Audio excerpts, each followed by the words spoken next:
Rudy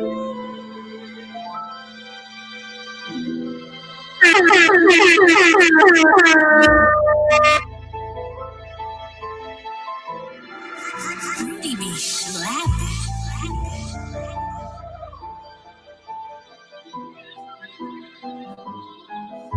You was never running wild through the city, you was searching for love. You was never running wild with us, nigga, we was really the thugs. You was on the porch, nigga, I was in the courtroom. Mama crying like they did my baby wrong, felt her pain in the courtroom. 200 shots inside his Wraith, they gave him a closed casket. 100 ball in my safe for a case if I ever blasted. You niggas acting, I swear to God it was just me when them niggas showed up. That's when I found out I was scared of death, thank God I was pulled up. Shit slowed up, came from no father. Now I'm the GOAT father, y'all go dodging. I floor premium, the bitch I paint so raw we need dope charges. Rudy my brother, nigga, I never sacrificed the love for you sucker niggas. Get shot out to Louis, nigga, 2 middle fingers up, arming on you coochie niggas. You flow like the old Carter, the only thing can hurt me is my only daughter. I come from the projects, toilet broke, dookie stuck in my toilet water. Bro showed me the Pyrex, I popped out, jewelry wetter than holy water. Little nigga don't try that, we send fat back. Don't die if it's not important. Since the age of 15, I've never been free. I always had a PO. I was in the cell with a nigga I'd never argue with. Cause he killed the CO with his bare hands. He was a bad man. They call him the Sandman. I went to trial and never saw that nigga again. True story. True story, nothing I'm spitting is fake. You niggas ain't living this way. When the case get real, you niggas gon' squeal. Help them folk get an A on the case. Double R, see the Wraith through the gate. I put my heart in this shit, I'm a great. Otis died, Streets died, I can't move. Bro got rich off the flake. My mama cried, her son died in the game way. His brother died the same way, lost her third son, cause he spent back the same day. Killed them niggas the same way, shit treacherous. Yeah. And they wonder why that young black boy not affectionate. Yeah. Since the age of 15, I've never been free. I always had a PO. I was in the cell with a nigga I'd never argue with. Cause he killed the CO with his bare hands. He was a bad man. They call him the Sandman. I went to trial and never saw that nigga again. True story. True story.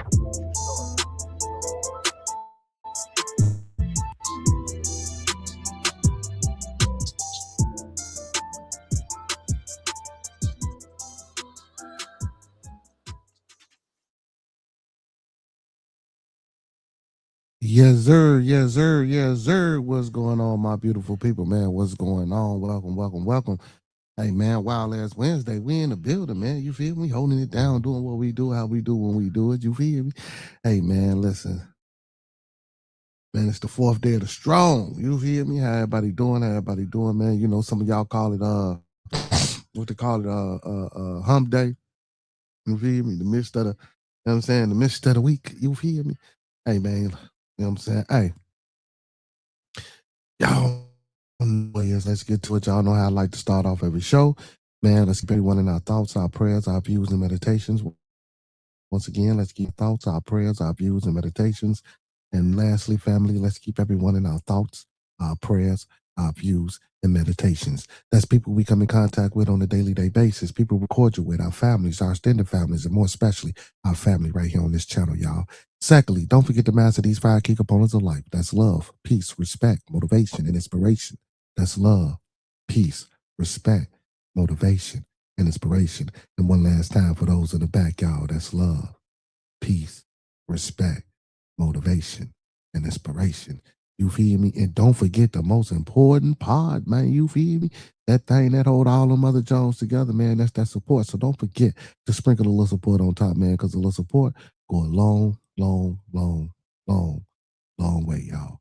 You know what I'm saying? You know, we gotta, man, y'all, I was just watching something earlier, man, and that put me in the mind of support. Then that brought tears to my eyes, man. That's what we gotta do, man. We gotta have a little support. We gotta, you know what I'm saying, be a support system for us, you feel me? You know what I'm saying, for each other. And we don't get that. Art, what's going on? Art, my boy, 2 Hills, what's happening, my boy? But yeah, man, listen, man, if you don't believe me, try it out, see if it worked for you. If it don't, come on back, we can talk about it, you know what I'm saying? Most definitely we can. Hey, man, big shout out to my co-host who ain't never in the building. I actually talked to my boy L Boogie today. Big shout out to L Boogie. Big shout out to Roscoe P, man. A big shout out to my co-hosts with the most is my little one AJ. I love you, son. Hey, man, big Leo gang in the building. I know it's over with, but you know what I'm saying? We still popping shit. You feel me, big Leo gang? Hey, also, man, big shout out to all the Virgos, man. You know what I'm saying? It's Virgo season now. You feel me? You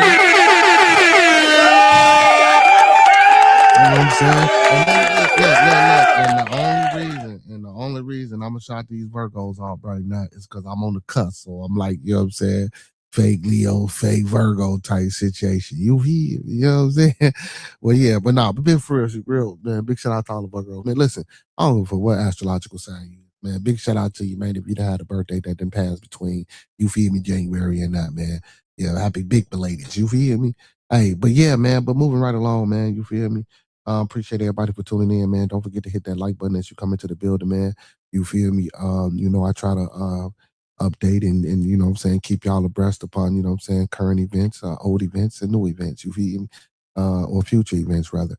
So man, you know, we still on this Nolan Wells days, man. Big shout out to Nancy Grace, Officer Tatum, Don Lemon, and you know what I'm saying, you know, the small medias and the other big medias that's, you know what I'm saying, posting and covering, you know what I'm saying, this thing, man, you know.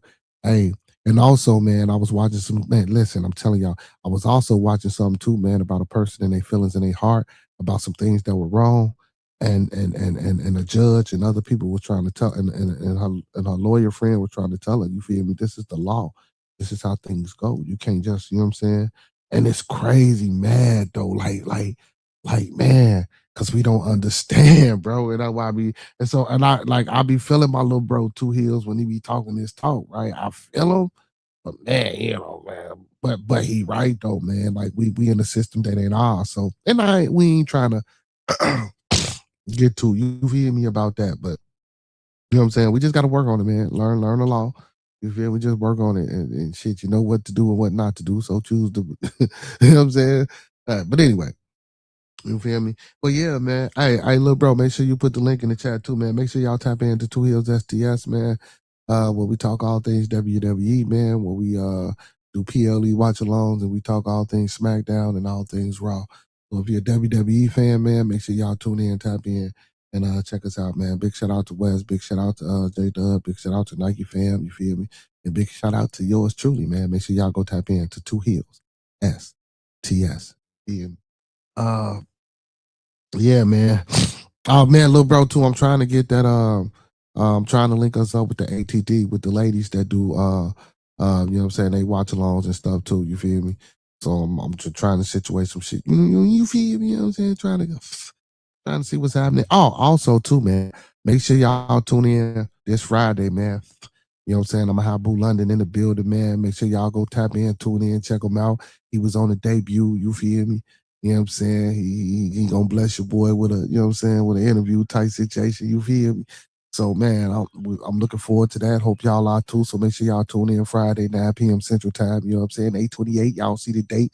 Y'all see it right there for you. You feel me? You know what I'm saying? Make sure y'all tune in and check us out this Friday for that interview. You know what I'm saying? You know, we got some things going on. You know what I'm saying? You know what I'm talking about? We got some things going on. You feel? You know what I'm saying? But let me do this though, man, before I get to playing my content that I want to get into.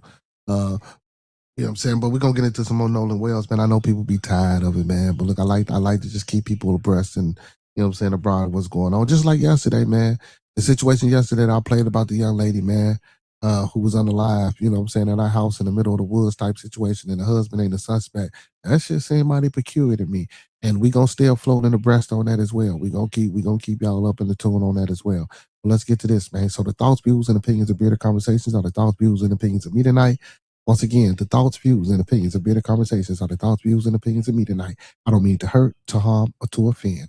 I don't mean to hurt, to harm, or to offend. This video stream is for informational excuse me. This video stream is for informational, educational, and edutainment purposes only. Once again, this video stream is for informational, educational, and edutainment purposes only, with the underlying undertone on edutainment. So we do emphasize and stress edutainment. Please do not take any advice given or anything shown or anything said on this video stream for face value without consulting a proper professional that suits your specific needs. Please do your due diligence. Please do your proper vet work and research, because we don't want you going out here, you know what I'm saying, robbing no banks, starting no revolts, telling your boss what he or she can take, how they can turn it sideways, and where to put it.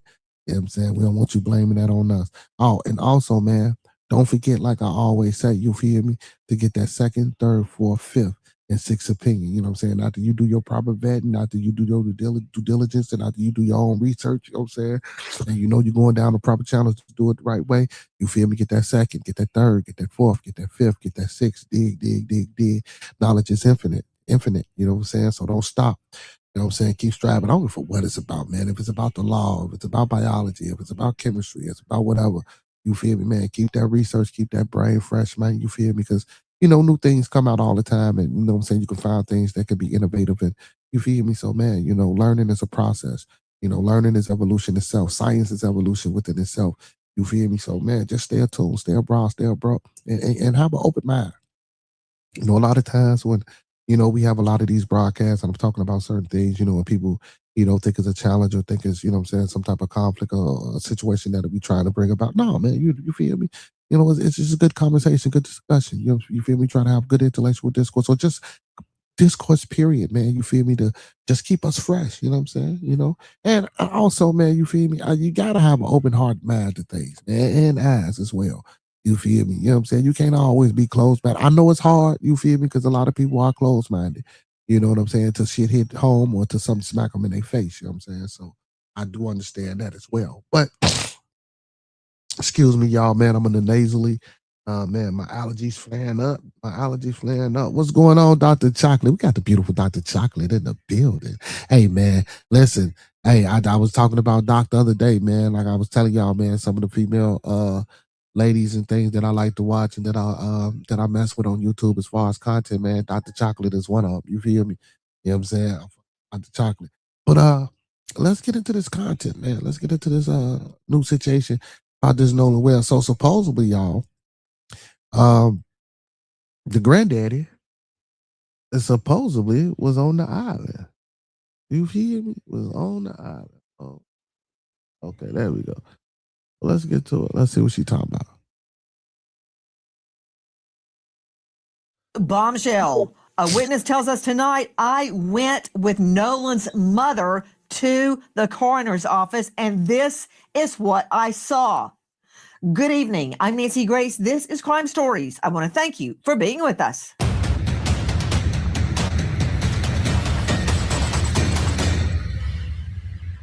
Nolan is dead. Could it be a decompositional change? Could it be something else like blunt force injury? It's hard to say at this point in time. I find it very difficult to believe, Dr. Kendall Crowns, that not one, but two medical examiners cannot figure out why he had deep red subcutaneous markings. Joining us tonight, an all-star panel, but first straight to a special guest, Josh Gill with the Cajun Navy, who, as you know, searched for Nolan's body. Video, man. Josh, thank you for being with us. I'm up the video. The Morning, man. day unfolded when Nolan's body was found very bizarrely. You were there. I'm going to get to your trip to the coroner's office along with the family, but I want you to start at the beginning. What happened at the beginning of that day? We believe that Nolan likely died on July the 4th. Let's start with the day that Nolan's body was found and that you ended up at the coroner's office. Start at the beginning. So early that morning, I deployed some resources. I deployed an aircraft, fixed-wing aircraft that wheels up at 0635, as you can see right there from the photographs. I was on my way to the Lake Mars boat launch. That's where the Tactical Operations Center was set up. And I received a phone call. Received that phone call from the Sheriff's Department that a body had been found. Didn't say who it was. I was probably 15 minutes out. Now, I don't know his significance, but you know what I'm saying? We know Nancy she you know what I'm saying, coast us into it. Let's check it out. From the location, I then received a phone call within minutes after the conversation from the sheriff's office from Nolan's mother, Christine, and she was frantic. You know, again, that mother's intuition, she knew what was going on. So I'm meeting at the boat launch. I was there about 15 minutes ahead of time. had Hold on conversations just with one the moment. sheriff. Hold on. For those of you just joining us, Josh Gill is with us. He is the United Cajun Navy Incident Commander in the search for Nolan Wells. You stated that you received a phone call from Nolan's mother, Christine. You said she was frantic. What was she saying? So again, I'm going to paraphrase. She said that they had found him, that they had found a body. My biggest concern at that exact moment was to make sure that she was safe, that she had, a safe way to get there, because it was the beginning of what's more than likely to be the worst day of her life. Again, so continuing Hold on. Josh, you got me drinking from the fire hydrant here. Every word you're saying sparks 100 questions. So Sure. Nolan Wells' mother calls you. Okay. Where was she when she called? She was en route to the boat launch as well. We were meeting there Okay. For the search. Okay. Had she been told that a body had been found? Yeah, when she called me, so we had earlier communication, but via text, when she called me, she told me that a body had been found. She had been notified by the sheriff's department. Oh. This game does not have energy limits. This game has no daily login streaks, no pay to win shop telling you to spend more. You build. Gosh. No wonder she was frantic. So she calls you. She's just been told by the sheriff a body has been found. She calls you. You're going to the boat launch. What boat launch? Where? That's the Lake Mars boat launch. Why there? So that's where the operation was set up. That's where the search operations, the tactical operations center was there. They had a mobile command unit, and the multiple entities and agencies were basing their operations out of there. So what it is a boat launch. Again, they could launch rather quickly. It's a protected area to launch and then make that run to Horn Island and the surrounding areas. Okay. So you agreed with her. Did she ask you to meet at the boat launch? Oh, she knew I was going to that boat launch, and she actually asked me early that morning, where we were going to meet. And I told her, here's the best place. Here's where the operation is beginning. Okay. It was a secured location by the sheriff's department. So, that's where they were running their operations on it. And that's a common practice. Question. Do you know why Nolan's mother wanted you to go with her to Horn Island? So we had communication. She called me, literally called me. We had a voice conversation that Sunday morning, about 7:30. She had called and asked for some assistance. After that phone call, I asked to memorialize all of our conversations so I could go back and look at information. And that's not uncommon What kind for of families to assistance call did us. she need? Find my son. There it is. So she asked you to help find her son, that assistance. Okay, got it. Okay, go ahead. Yes. Yeah, so she asked for that assistance, find my son, find Nolan. Started gathering information on who he is, who he was with, where he was. She made it very clear that he was with some friends, that they had been on Horn Island. So then I start launching resources immediately. And then Okay, after hold I on launched right the there. resources, Hold on. Josh, what specifically did she say about him going to Horn Island with friends, if you can recall? So she said that he went to Horn Island with friends. It's July 4th, and Horn Island's a location that's well known and well visited by people partying and hanging out for July 4th. It's a huge boating community, and that was the location where boats congregate and enjoy the 4th. Okay, so she says he went to Horn Island on the 4th with friends. Got it. Okay. So you meet at the boat ramp. And when you first saw her, what was her demeanor? So she came to me. She gets out of the vehicle, comes to me, gives me a big hug. Again, it's a mother who her intuition is that her body was just found.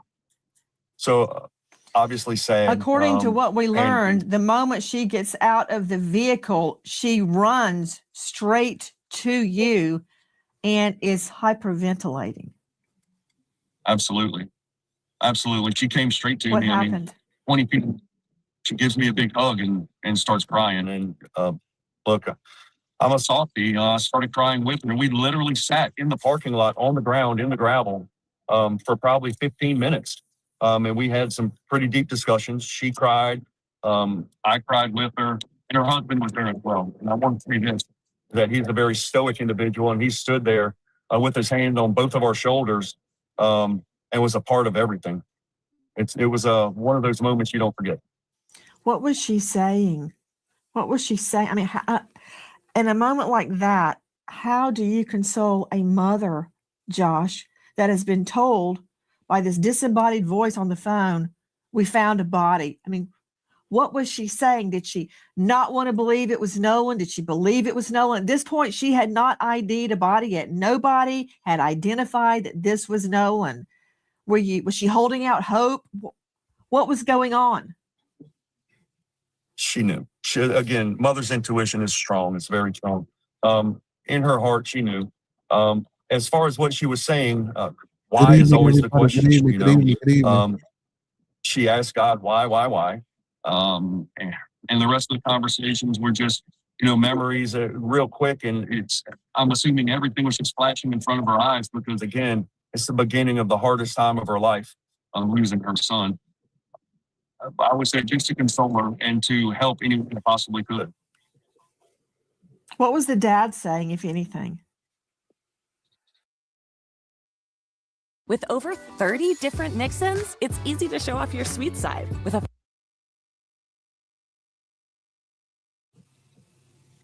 he was, he was really quiet. He was a quiet gentleman, but his physical presence afforded hers, made her feel safe. And I will say that, he stood there with us, on the ground. He's there. And his presence said a lot, and it meant a lot to his wife, to Miss Christine. And again, that's a tough time for him as well. So she's crying. You state that she knows deep inside that that body is her boy, her son. You start crying. Did you remain standing in the parking lot or did you sit down? No, ma'am. Like I said, when she first came to me, she gave me a big hug, and I wrapped my arms around her, and we sat down. We sat very quickly. We remained seating for quite some time to have that discussion, say a prayer. I did pray with her right there. Yes, ma'am. On the ground, in the gravel. Y'all were sitting right on the... Yeah. And you said she was... I'm trying to figure out, what relevance does he have? Hyperventilating. You sit on the ground. I believe I heard you say that you started praying. Always. Yes, ma'am. Yes, ma'am. Was she praying that it wasn't Nolan? So and again, I'm paraphrasing and going from the best of my memory. It was more of a prayer for peace and comfort is what I did. And I always ask for that and then for answers, and I prayed Godspeed if it is Nolan, and, for the Lord to put his protecting hands over us and everything that we do, and to be with this family and this mother, especially during these hard times. It's an emotional time. I cannot even imagine. I'm trying to get my head around the picture of you and Miss Christine sitting on the ground in a parking lot with her crying after just been told we found a body, and she knows it's Nolan.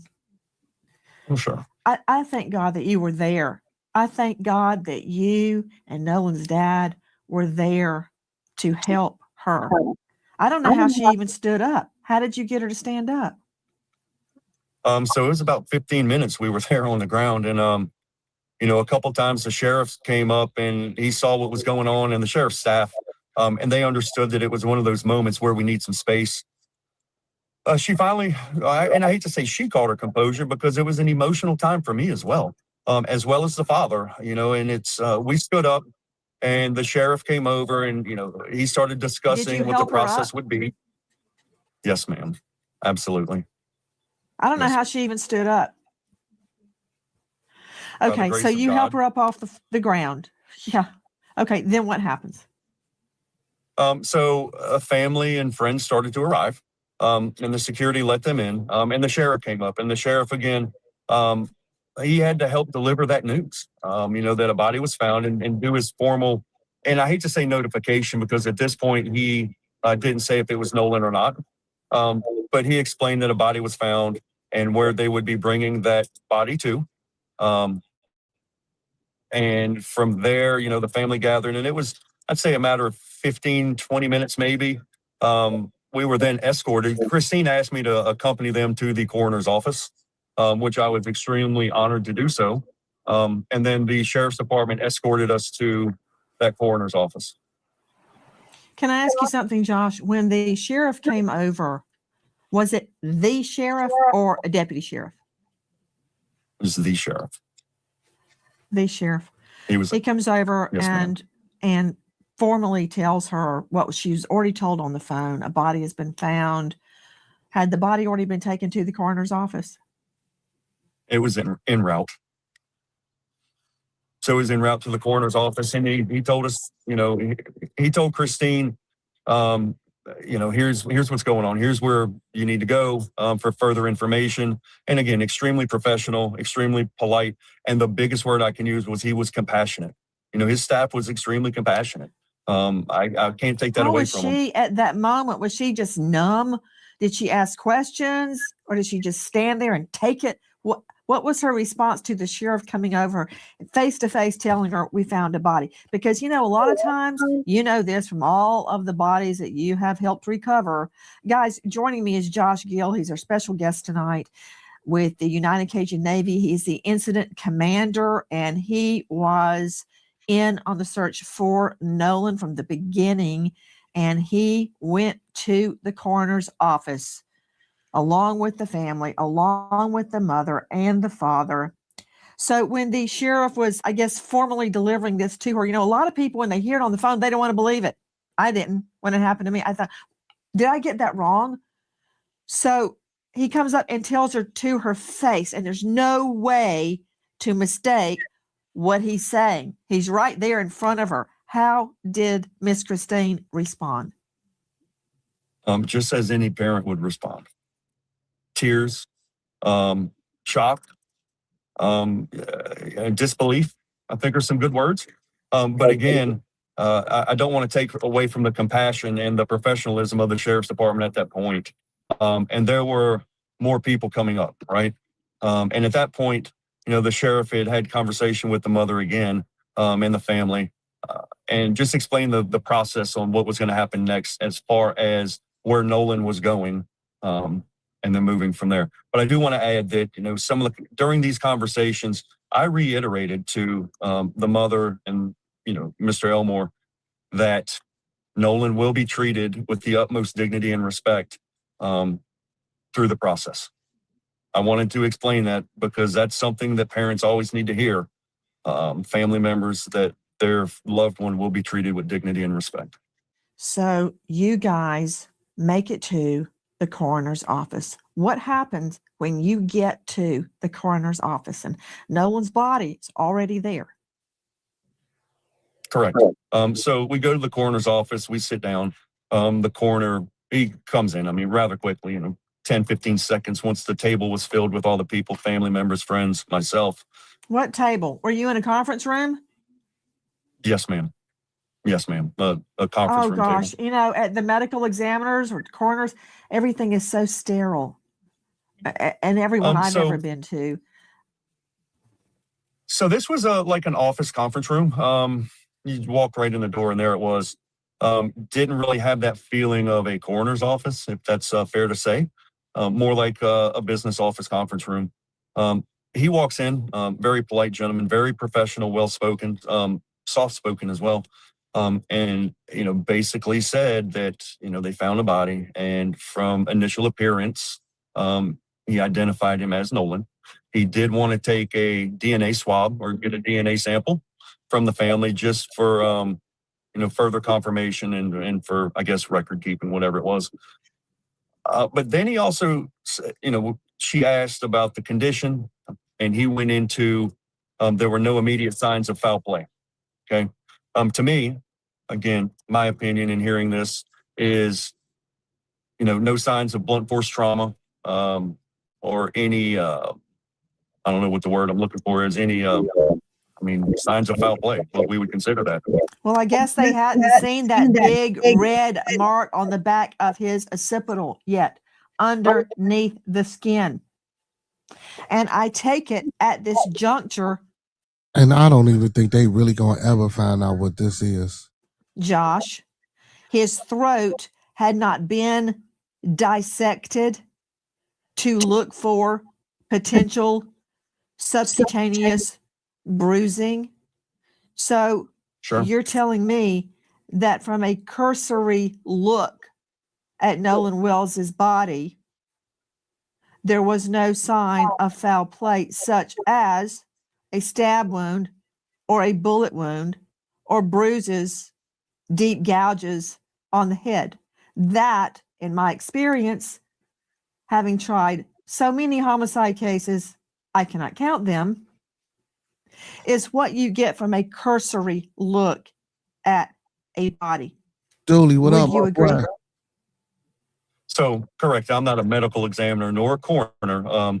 I have gathered information and heard multiple people speak on that, especially about the red spot, right? We'll quote unquote call it the red spot. And as I appreciate that may be pooling or whatever, it could possibly be cellular decomposition.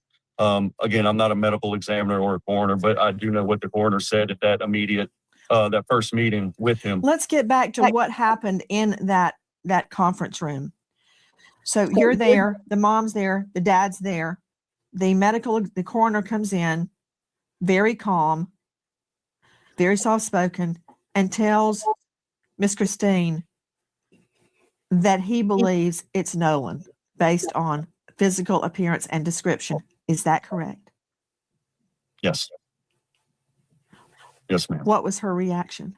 Because if it were me, Again, I would have been holding out. It's not him. It's not him. It's somebody that looks like him. I don't believe it's him. He's out there. If I can just get out of here, I can go find him. What was her reaction? again, it was quiet and it was a very emotional time for the family as well. I personally believe at that point she accepted that it was him. Why do you say and that? Started You must have observed something that makes you say that. again, it just actions, and not denial, not beating on the table. It's not him. It's not him. Let's go. Let's keep looking. And her being in the medical profession as well as I believe a nurse practitioner. I think I will never say the word accept. She understood that what was being told to her. Right. Yeah. I'm not a parent. Still crying? I don't have any.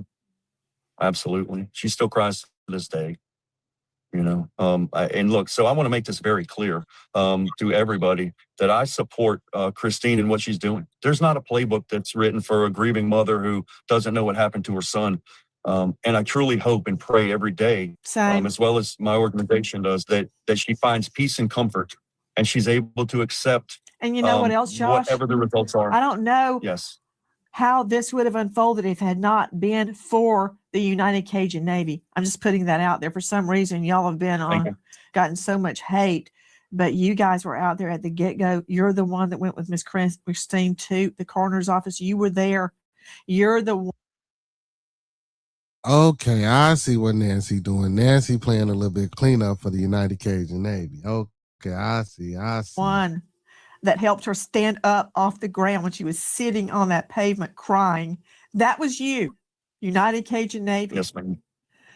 I support her too. And my fondest dream is that we find out that this was an accident. But until we get to that point, this investigation must go on. So he comes in and tells her that. Then what happens? This professional 32 terabytes SSD, capable of holding the entire collection of the New York Public Library, is something. My bad, yeah. So there were some questions, right? He asked the family if there was anything they needed to know. And I asked a question. And the question I asked was, can you please explain the process on where Nolan's going to go, what's going to happen from there? And he did. He explained that he would be going to the crime lab, I believe it was, on what was going on for further autopsy. Again, and I'm paraphrasing this. And we all understood it. We understood that what was going to happen, where it was going, and what would happen from there. Again, and I have to say this and reiterate this, that the family was in shock. I mean, it's horrible news to receive. I can't imagine it. I'm an empath, and I still can't possibly imagine how it feels to receive that information that your son is no longer, here or with a family, no matter what the outcome is. Here's the issue, though, is that we have to be prepared to accept and understand what's told to us as far as results of, the grand jury or whatever it is. I want to make sure that people understand the prayers for peace and comfort are there daily for this family, as well as the nation, because this is a hard time for the nation and Ocean Springs in particular. What happened then? You asked about the procedure. Let me make sure I understand this. The coroner identified Nolan based on description, because I've seen a photo, which we have not shown, of Nolan's body where it washed up. Well, I say washed up. That's really a term of art. I don't know that he washed up. I don't know how his body got right there, because it seems to me it was half in the sand and half in the water, right? So I don't know how it got there. That said, he made this ID based on the description given to him of Nolan, but wasn't the actual ID made from dental records? So I don't know. I don't know what the actual ID was made from, if it was from dental records or if it was a DNA swab. He did discuss collecting DNA with the mother before we left. I did not witness that. Were you there when the DNA was collected? I was not. I don't know how they caught it, how they got it. But it was a discussion. But again, the coroner was confident, and his confidence level was high that was Nolan. And I think that's what Miss Christine wanted to do, or wanted to understand. And the reason being, I think that there's that professional courtesy of, understanding he's the coroner. She is a nurse practitioner, and he wouldn't tell her those things if it was not in his heart. So now I want to know that. So did they actually let her see the body? Like, was she able to really, because that's something too that I haven't heard, or but I know, usually when stuff like this happens, what I'm saying, they call a relative and they actually let you see the body. So I mean, the way they talking, it sounds like she didn't even get a chance to see the body. It sounds like somebody just told her it was him, and they identified him from maybe however they identified him, and just told her that was her son. Like, you know what I'm saying? Like, this is crazy. Like, did she ever really, when it first happened, get a chance to see him? This is just strange, man. Like, this guy, I know a lot of people getting tired of it, and the rhetoric and the allegations and the speculations and, the hoopla around it. But man, we gotta keep pushing this shit. Something gotta give, man. You feel me? I don't know if they need to bring in some outside or some private investigators or whatever or something, but man, something's gotta give. Man. Something gotta give. And with all this the autopsies and shit, man, it's man, with the grand jury, and we gotta wait for this and we gotta wait for that. You know what I'm saying? Like, that's and I don't want to say that's alarming, because again, we got to understand law. I keep telling y'all, understand this law, know how this law works. And every state governs their own, ability to do whatever the fuck they want to do. You feel me? Let's get back to Nancy. Report in the questioning of Josh Gill, incident commander at United Cajun Navy, with Miss Christine, Nolan's mother, at the time she was taken to the coroner's office. Dave Mack, Crime Stories investigative reporter, very quickly, wasn't Nolan identified through dental records? That's a yes, no, please. Yes, ma'am. He was identified with dental records. To Jeff Gentry joining us. Jeff, thank you for waiting so patiently. Forensic certified bloodstain pattern analyst, crime scene analyst, death investigator, author of Forensic Science. Jeff, why did they have to use dental records to identify Nolan Wells's body? Whether you're nearsighted, farsighted, or need. So if they had to use some dental records, 9 times out of 10, I don't think she even got to see her son. That's crazy.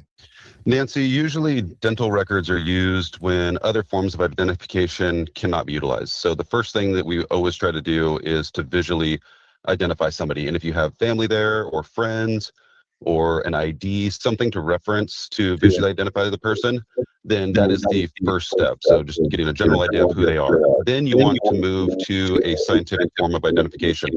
And that is something based on a scientific discipline. So there is proof that it is the person when it goes to court, or additional questions are asked later. Your first form of scientific identification is fingerprints. That's always going to be the easiest and fastest. And if he had an ID or driver's license, then there should be a fingerprint on file to be able to identify this person rather quickly. However, in this case, if he had been deceased for a day or two before he was found, then forms of scientific identification like fingerprints or even like a visual identification may not necessarily be available. So in those scenarios, then you move to alternate forms of identification like dental records. So that you would have to get the person's dental records from when they were alive to compare them against dental records taken when they're deceased at the autopsy.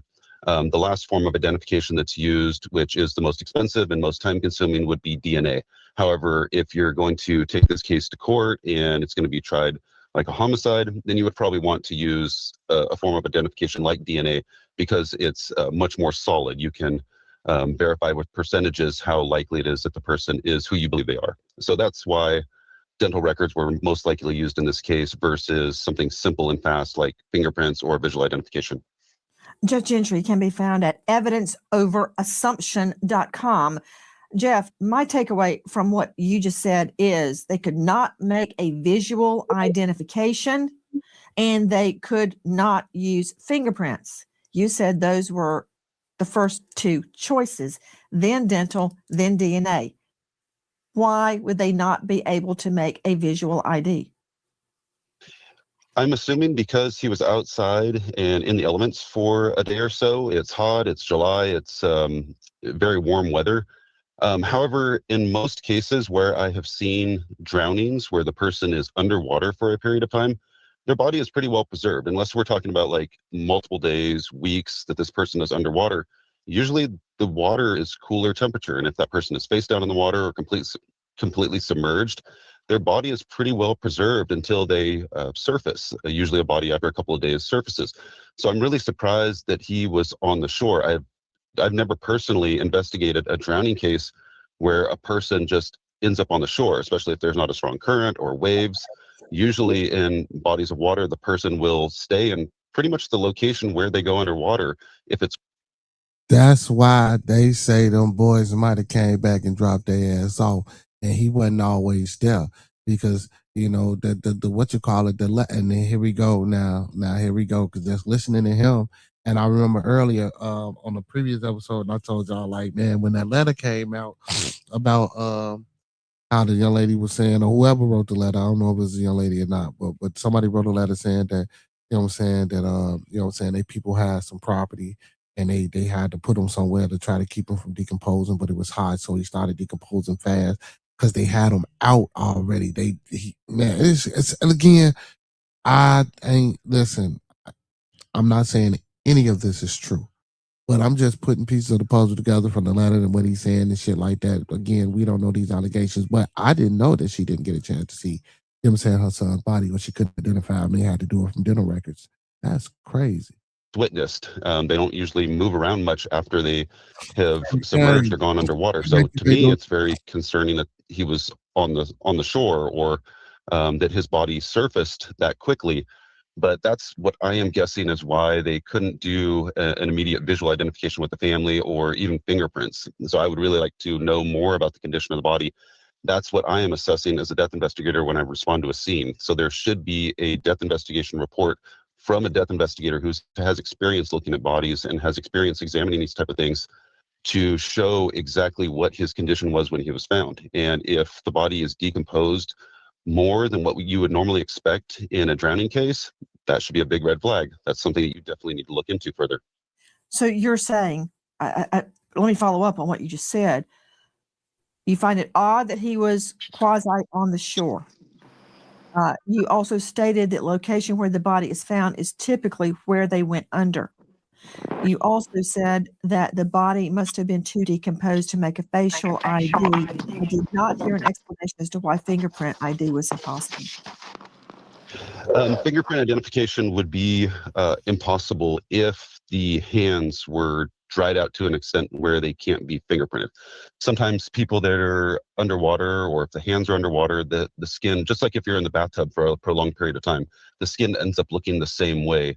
It just gets kind of wrinkled, and it's very hard to get a usable or workable fingerprint in those scenarios. So one scenario would be the body is too decomposed to get a fingerprint or a visual identification. And then the alternate scenario is the body or the hands were exposed to the water too long to where they just are not able to get a good workable print. So those are the different possibilities. But again, his position at the edge of the bank or partially in the water, that's really concerning because there's tons of people around that area.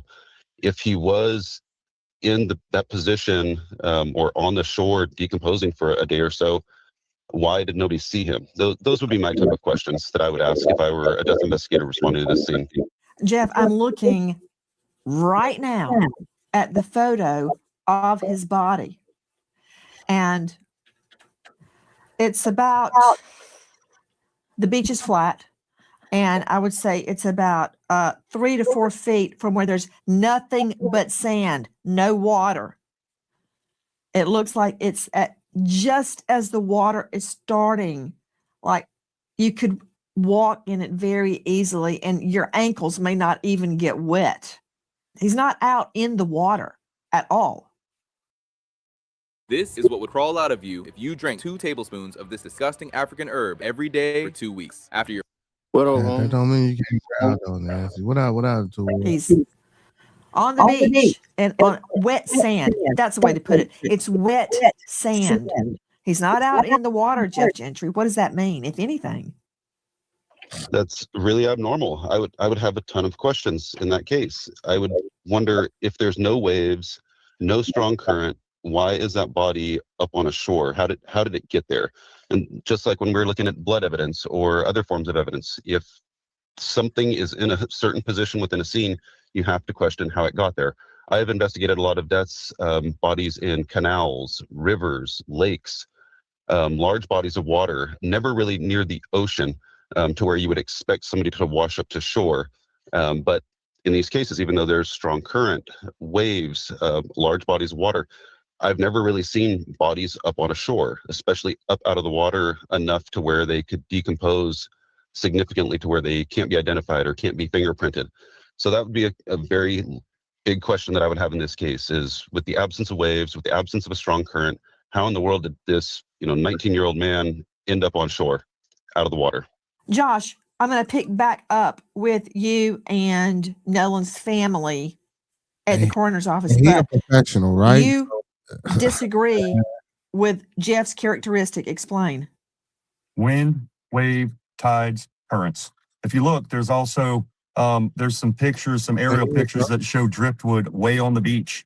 Those 4 things are what impacted, as I appreciate, where Nolan ultimately ended up. If you look in one of those pictures, ma'am, a wave is about to come right over and crest right near where the body's at. So that shows that there is some wave actions and some currents. The winds, the waves, the tides, the currents have a huge impact on, anything that's put into that water. It's known as the washing machine. It's a high tide, high current area. So that was the first things that I looked at whenever I saw that picture. And that is one of those pictures that I showed to the sheriff immediately as I received it. The stuff that's dark in that picture right there, I believe that's debris, and that debris could have easily or was washed up on that island. And if you look at the picture as well into the water, the white is that's wave action, either from wind, tides, or currents. So, and it's going towards the beach. When you walk down the beach and you find shells and you find, the bottle with the message in it, it gets washed up on the beach. Okay, so I think in simple terms, you're saying you believe the body was washed up from the water to that location. Okay, and Gentry is saying typically a body is found where it goes in the water. So you're right. Tidal experts, water experts will have to determine that. I want to get back to you at the coroner's office. A dental exam was used to make the ID, which leads me to another question. If his face and his fingertips were so decomposed that they can't make an ID, then how do they know there was not bruising or there was not skin marks on his face, on his hands? That's a whole nother thing. You're not a medical examiner. I get it. But that's a question that needs to be answered back to you. The family, Miss Christine, the dad, were asked to provide DNA. Okay. You did not see the DNA taken, probably a buccal swab. What happened then? So if I may add one thing, is I think that'd be a great question to ask the coroner is, how did he identify? Because he was pretty sure, in his best professional opinion, that was Nolan. And maybe he wanted the dental records just out of professionalism. Mm-hmm. And hey, isn't that one of the most definite ways to identify? Sure, and out of courtesy to the family, let's do it the easy way for you as well as to get the dental records. So moving forward, man, we left. We went to the house. There was a gathering at the house, and the people started to pour in, and it was a very emotional time. Again, the family, the friends and family that were there were extremely welcoming to myself. Todd Terrell also came he came within, 30 minutes. We stayed there for about 30 minutes. We had conversation with the mother, Mr. Elmore, and some of the other family members, and discussed a couple things with them. GoFundMe being one of them, and we wanted to assist with that as far as the development and helping to spread the word on that piece, as well as offer our services. And anything that we could possibly do to assist this family in this time of grief, we're there for them. Still there today. Anything that they possibly need, we're here to provide. If it's a shoulder to cry on, we're there. If she wants to get in an airplane or if she wants to get in a boat and go back out to Horn Island, we're there. We got it for her. She's been offered those services. We just want her to know and the family to know that we're there. We're 110% supportive because, again, there's no playbook on how to grieve the loss of a child.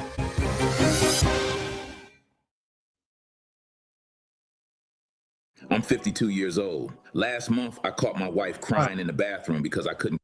I guess it's been batteries for this mouse. Hi, guys. Nancy Grace here. Every day, living expenses keep climbing higher and higher, and high credit card interest is not making life any easier. If you are a homeowner, your home equity is really your best financial tool. American Financing can help you consolidate high interest credit card debt with a very strong chance of an interest rate hike. Yes, hike. This September, waiting to act could cost you thousands of dollars. And with rates in the fives, there's really no better time to find out how much you could save. Ditch the 20% interest rates on credit cards. It's insane. American Financing borrowers save an average of $800 a month. There are zero upfront fees, and you may even delay up to 2 mortgage payments. Dial 866-888-0344. Repeat, 866-888-0344. Or just go online to americanfinancing.net/Nancy. Repeat, americanfinancing.net/Nancy, and good luck. Josh, at that time when you were at Nolan's home after leaving the coroner's office with the family, was there any concern that there had been foul play? It really didn't come up. It just didn't come up. I think that whole grieving process, and it hit her hard when they got back to the house. At what point did potential foul play or the thoughts of foul play or the accusations come into mind? I don't know. I think you're probably right that at that time she walks in, Josh, and she comes into a home where she knows her son will never be back in his room ever again. And when you see all the relatives and neighbors come in, it gets real. It's real. It does. And the pictures of Nolan are still real. Out. I mean, all the family photos are there, and I don't know when it hits you that that's all you have going forward. That's it. Photos and memories. Photos and memories. So, ma'am, if I can say one thing. Please do. I hear the emotion in your voice, right? I can hear it in your voice, and that's a sympathetic emotion for that mother, knowing that she has, at that point when she walked through that door, it became real, and it became the hardest day, the beginning of the hardest time of her life. Again, I pray every day for the peace and comfort But ma'am, seeing that coming from you, and understanding the emotion behind it and what this lady's going through and what this family's going through and what the community's going through, it's very important. It's important to know that there's a lot of people that are extremely upset, and they lost a community member who was loved and cherished. So, it's a tough time for everybody. Josh, did you speak with Nolan's mother again after that day? Yes, ma'am. Yes, ma'am. We've had numerous Regarding? conversations, and so we had conversation about a forensic pathologist, a secondary forensic pathologist. She wanted one. I gave her a recommendation that I got from somebody. She also discussed an attorney. She sent those messages as well. But the majority of our conversations, man, to be honest with you, were I'd send something to her, keep your chin up and your chest out and just know that you've got a lot of people that love and support you. I wanted to give her words of encouragement because I know how important that is to a family, but also let her know that if there's any questions that she has, that I could possibly take some of that weight off of her shoulders or off of her family's shoulders to help assist, that I'll do it for her. And we're here for her. Did she have questions? It's not really, because she got an attorney rather quickly. Which is fine, whatever, that's on them. Again, the conversation turned into, very cordial. Thank you. Thanks for the prayers. Now, we did have a conversation at one point, ma'am, about another young man that I was looking for, Jadarius Miniweather, and I brought her up to speed on that case. And she said, and she told me explicitly, please give the prayers, our prayers to the family of Jadarius, which that was very important as well, because as a grieving mother, she wanted to express her concern and her prayers to another family who lost a young child. Joining us tonight, special guest, Cajun Navy Incident Commander Josh Gill. If you know or think you know anything about the death of this young man, Nolan Wells, dial 228-769-3063. There's a $125,000 reward for information regarding what happened on Horn Island. We remember American hero trooper First Class Kevin Miller, Connecticut State Police, killed in the line of duty, leaving behind his grieving children, Ryan and Sarah. American hero trooper First Class Kevin Miller. Thank you to our guests, but especially to you for being with us. Nancy Gray signing off for tonight, but I'll see you tomorrow night as we continue our search for justice for Nolan Wells. Good night, friend. As we continue for justice for Nolan Wells. Good night, friends. Look at you, man. Hey, Nancy on their ass, boy. I wasn't, man. That motherfucker, that Cajun Navy. At first, I'm like, who the fuck is dude? Then when she was like with the Cajun Navy dude, I'm like, what is he talking about? You know what I'm saying? I don't know about this Cajun Navy. But I mean, he right though, man. The ties, the ways, it's a lot of shit that could, you know what I'm saying? That could, be the reason why. You know what I'm saying? But again, like the other brothers say, you feel me? Like I need to know, like, you gotta come on, man. Like, let's be for real about this shit. Bodies just don't be like that. You feel me? If I was investigating this shit, you know what I'm saying? Like, I would really, you know what I'm saying? But again, man, hey, we not professionals. You know what I'm saying? We don't know what's, you know what I'm saying? We don't know what's what. All we doing is just watching, man. That's all we can do is watching. Just see what the fuck go on.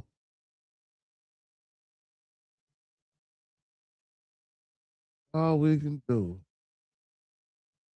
Hold on, man. Speaking of Tatum.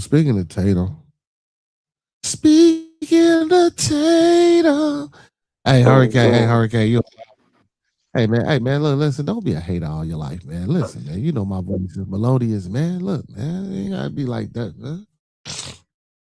You know what I'm saying? You was talking about old Lord to Tatum. You was talking about Tatum probably. No, you know what I'm saying? My bad. Because I know my voice. Yeah. Because I know my shit melodious. You feel me? You know what I'm saying? You know what I'm talking about? I know my voice is melodious. I'm saying. Let's see what Officer Tatum got to say. Chuck, well, I'm used to that. Well, I cannot wait to hear what he has to say. And they still throwing them things on the court, which is insane. Baltimore back to school chaos. Instead of y'all worried about what my wife looked like, some of y'all need to be worried about what your community look like. Jelly Roll takes a cheap shot at President Donald Trump on Jimmy Kimmel's show, which was the most outlandish, embarrassing thing I've ever seen in my life. And if I'm following Jelly Roll, I'm unfollowing him today. Before we get to any of that, we have to talk about D.L. Hughley's racist list because he's a flaming idiot. And you should hear some of the stuff people have been telling me about DL. And I think his name is DL for a reason, if you know what I'm saying. And that's facts, Hurricane. Welcome to the Officer Tatum Show. I want everybody in this room to have that same spirit, that same identity carried in your life. Make sure that you go through life and find your purpose. And we don't do this just to get a pat on the back. We do it because we came here to win. And it starts with you understanding that God has a purpose for you. This is the time to be more bold than ever before. We're all Americans. We should love one another. We should be focused on what's right for our country. Got an Asian community. All right, ladies and gentlemen, thank you so much for joining the Officer Tatum Show. Welcome back. Shout out to the members. Thank you guys for being members. Thank you for all the new members that have just joined our membership program. We made it very simple. You can join at $2.99. You can go to $49.99, whichever way, whichever level you want to be at. We accept that. If you can't join, you don't have the financial means to. We love you anyway. Y'all you're like your kids. I don't have a favorite. I love all of y'all the same. I appreciate you. Make sure you download my podcast and Substack. I got to get my Substack numbers up. I was talking to Jeff Mead, and he got like 200,000 people on this Substack. I got to talk to you, Grant, after this. We got to get our Substack numbers up. I think we can do it. And if you are interested in Substack, come on and join me if you already following other people on Substack. Let's get to this list. Now, y'all see me have to come out at D.L. Hughley and that fake pastor just the other day because they went on a rampage to talk about my wife and all this other stuff, and I defended my wife. And everybody in the comment section that got a pair, they know that a man ain't going to let nobody disrespect his wife. All right, now we got past that one. D.L. Hughley and the rest of the stew-head melanated people who are the most ignorant, dumb people in the world. And I always preface this because people are too stupid to understand what I'm saying. But I'm talking about the ignorant ones, not the rational, decent folk, work hard every day, build companies, build wealth, add value to this country and their families. I'm not talking about those wonderful, amazing black people. I'm talking about these stew-head idiots. Now, here's a list. And Ari Spears with his sorry self, two washed-up comedians. This is what they had. They wrote this list. Ari Spears shared this list with me. Look, this is what white America is. Y'all ain't never gonna be nothing in life being this stupid. Let's go down the list one by one, starting with Texas Roadhouse employees spitting in black people's food. Roll the clip. Clip one, you got it. Roll it. And there's a viral post raising many questions for customers and getting a response from the company. I took a closer look at what's behind it. It started with a screenshot, a Facebook post shared across social media, making a serious claim about how some black customers' food was allegedly being treated. The post claimed members of a Facebook group called White and Proud were discussing intentionally tampering with food served to black customers, and the original Facebook post appears to have since been deleted. And so far, no verified evidence connecting the claims to a Texas Roadhouse employee, but screenshots of the post and Time out. Yeah, the boy. Let me just explain this. As you can hear, there is no evidence. This is a post. Hey, get this goofy because I heard this shit too, man, about white folks spitting your food and shit at the Texas Roadhouse. I've been hearing about that, man. That's just disgusting, bro. You feel me? That's why that's why, you know what I'm saying? I don't really go out to eat too much like that sometimes, man, because I be thinking like that. You feel me? Like, that's just some disgusting shit, bro. Like, come on, man. This is what y'all do, bro. Y'all. I be scared to talk crazy. I be scared to talk crazy to folks. Like, don't go nowhere. This motherfucker here talking about some. You don't even go nowhere, man. Nigga, shut up, man. Ain't go nowhere, man. Get your ass out of here. But nah, but for real though, you know what I'm saying? You got like real shit. Yeah, like when you go to like these little fast food joints, man, you get to talk crazy, you get to doing all type of shit, man. You don't know what the especially when you can't see them make your food. Hell yeah, man. You better be cool with these people you feel. You know what I'm saying? But regardless of all that though, bro, you shouldn't even have to worry about a motherfucker doing no goofy, nasty ass. That is just nasty, bro. To even do some things like that. But listen, I don't even know if it's true, but let's alleging that there's some white group talking about what they do in black people's food. There's no evidence of that post, and this is just black people talking about what some post that allegedly exists that there's no evidence of. Since this has come out, DL and these other stew heads will make y'all believe that somehow there's verifiable evidence that this is happening. There is no actual evidence. It's not tied to any one employee. It's not tied to any one Texas Roadhouse. There is no police report and no investigation being had. Just black folks online being victims talking about Texas Roadhouse. Let her finish. And hey, don't get mad at this young lady. She's trying her best. She did say X. She said X. I don't know. It's in our DNA. The smoke alarm and the word X, we can't get it out of our DNA. Roll the clip. And videos talking about it continue to circulate, and customers are weighing in. Some say the allegations have them questioning whether they'll eat at the restaurant again. Others are asking for proof and questioning whether the original post is even legitimate. I took a trip to the local Texas Roadhouse here. People are saying that the allegations are none of them. Not one person in the post they watched the movie, said that they went to Texas Roadhouse what's going on. and somebody did something to their food. Not one person in the post, according to this news outlet. Let her finish. In Abilene, Texas, to see what they have to say about some of the allegations. I waited to speak with the manager and asked about the allegations. The manager declined to speak on camera, instead referring me to the corporate's company office for a response. I also asked the restaurant's host what business had been like today.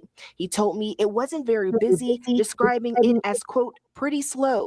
But whether that's out of the ordinary for a Monday is unclear. And while the allegations are getting plenty of attention online, nothing in the viral post identifies the Abilene location or any specific Texas Roadhouse location. As the conversation grew online, Texas Roadhouse responded. On Sunday, August 23rd, the company posted an official statement saying, "We are aware of the video that is being shared with an accusation that has been made toward our restaurants. We believe it to be completely unfounded, and we take every accusation towards our brand seriously." They said, "We are investigating this alleged behavior and remain committed to treating every guest with respect, dignity, and the legendary service they deserve." What you pointing for? So on DL Hughley's number one on his list is this Texas Roadhouse incident that don't exist. It does not exist. Now, here are other people who I think fall victim to the plantation mindset that somehow accusing Texas Roadhouse with no evidence. Here is one, and we're going to play two clips of this, and it's going to blow your socks off. Listen to what this woman say, and I want you to pay attention as they pan the table. Now again, I don't know. Look at who's sitting at the table with them. But you know, roll the clip. Much about it. When they tell you that they're putting something in the food at Texas Roadhouse, believe them. This is me and my daughters and her boyfriend eating there, having a good time. And as soon as I finished eating, I went to the car. My eyes started to swell up, and I had to be rushed to the hospital. They said it was some type of allergic reaction. Now I know what it was. It was allergic. Hey man, did slavery mess us up? What the hell is he talking about? Did it?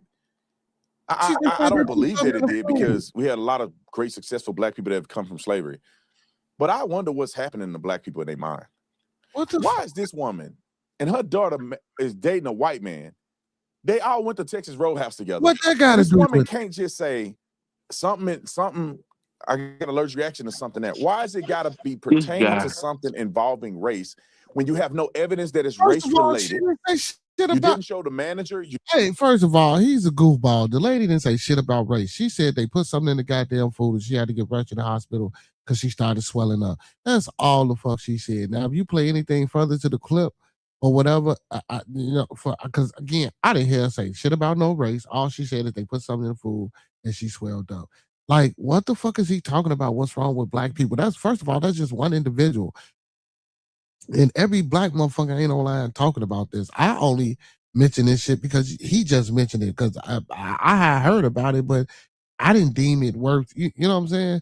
Whether it was true or not, like I don't want to talk about no. That shit just wow. Like this Didn't guy. show the person that was serving you, so we don't even know if that person is black.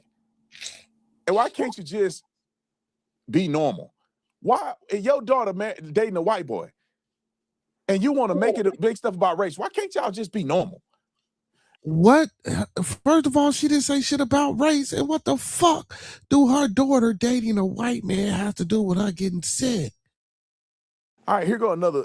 I want to say something about it, but I ain't gonna do it. And I ain't never eating at Texas Roadhouse again or Logan's Roadhouse. Y'all got me f***ed up. Y'all got me f***ed up. That was all I needed to hear. Didn't I just make a video saying how they didn't want us in their establishments? They don't want us in their establishments. We need to be only supporting black-owned restaurants, period. I'm not even eating nowhere. All right, if the food ain't... just know you can tell by the energy. She's finna continue to say something stupid for 1 minute and 22 more seconds. But let me just stop her in her tracks. No pun intended. But I want to stop her in her tracks. I'm joking. Y'all get. I can't tell jokes and y'all get mad at me. You do the black women. I'm telling the joke, okay? All right. So I'm gonna stop her in her tracks. I agree with her on 2 things she said. The 2 points she made, I agree 100%. Y'all need to stop complaining about these establishments and go shop at black-owned businesses and go support black-owned businesses. Yeah. Fact. Why y'all even going to Texas Roadhouse or any of these other places so you can complain? I know why. Y'all know why, but y'all don't want to be honest. You don't want to go to these black establishments because many of them don't do good service and they're not cooking the food and they're not consistent. That's why you go into Texas Roadhouse. That's probably one of the most consistent, what you call it, a steakhouse in the entire country in history. Okay, and the second. So that shit don't be true. So don't get me wrong. Yeah, a lot of times when you go to these black restaurants, you might not get the great customer service, but sometimes you do. But the food is most definitely better. You feel me? You know what I'm saying? In my opinion, because I eat out a lot. Don't get me wrong, everything ain't perfect and some shit do be nasty. But even when you go to these high-end, high-price ass places, bro, they do be snotty as hell. You feel me? Whether you can pay for the motherfucking meal or not. You know what I'm saying? They not like, and the food be fucking horrible. Like he need to stop. And I eat out. When I say I eat out, I go places. I eat out. I ain't talking about no $50, $60 ass meal. I'm talking about a couple $100 for me. You feel me? You know what I'm saying? Just me. You know what I'm talking about? That's a steak. You know what I'm saying? We got the a la carte. Deal might be $6. Anyway, that's irrelevant. But and don't get me wrong. To each his own, because I know everybody have their own experiences. But bro, you just gonna sit there and say, like, no. There's plenty of black folk, you know what I'm saying, when you can go eat at their establishment, man, you get great customer service, you get great food. You know what I'm saying? This guy here, man. I ain't know This this nigga hate his own kind, bro. I'm not gonna say that. I'm not gonna say that, and I don't think that's what it is. I'm saying. I mean, yeah. Listen, and you know, bro. I listen. You got all right to say that. You feel me? If that's what you feel and how you believe, you see it. You know, cool. You know, I ain't saying you're wrong. I just know I won't take that stance about that. You feel me? You know, again, I reached out to Officer Tatum. I want to sit down. I want to have a discussion with him. Hopefully, he reach out. You feel me? I think I can break the internet with this interview. You feel me? So hopefully he reach out to me because I really do want to understand and really do want to talk to him. And, you know what I'm saying? I you know, let's see if he open up and, you know, give us an insight to his upbringing and his lifestyle and, you know, him being jumped in as a Hoover 5 Deuce Crip and all this shit and what led him to, you feel me, being an asshole in high school and then going to alternative school and changing. It's like, you feel me? I want to talk to the man because something happened along the way. You feel me? And he just ain't divulging it all. But you know what I'm saying? Even if I can't get it all, I want to see if I can get a piece of it. The thing she said is that they don't want us there. I can't verify that they don't want you there, but I do have items of evidence that may suggest why they might not want you there. Roll the clip.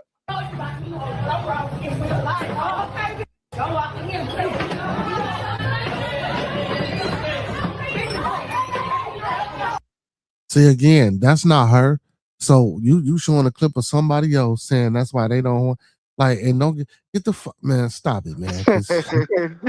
No, bro, because I done been in restaurants, bro, and white folk act a motherfucking fool when they get drunk, bro. Stop this shit, bro. Like he crazy, bro.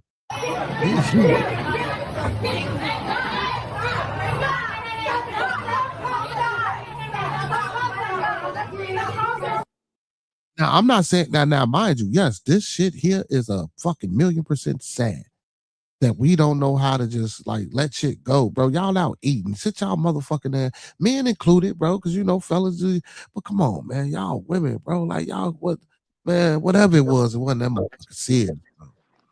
It don't never be that serious, bro. A lot of this shit be senseless, bro. You know what I'm saying? A lot of this shit be senseless, bro. This shit bring tears to my motherfucking eyes, bro. This shit hurt when folks be, bro, cause this how they see us, cause this how the fuck we at. But not everybody. You feel me?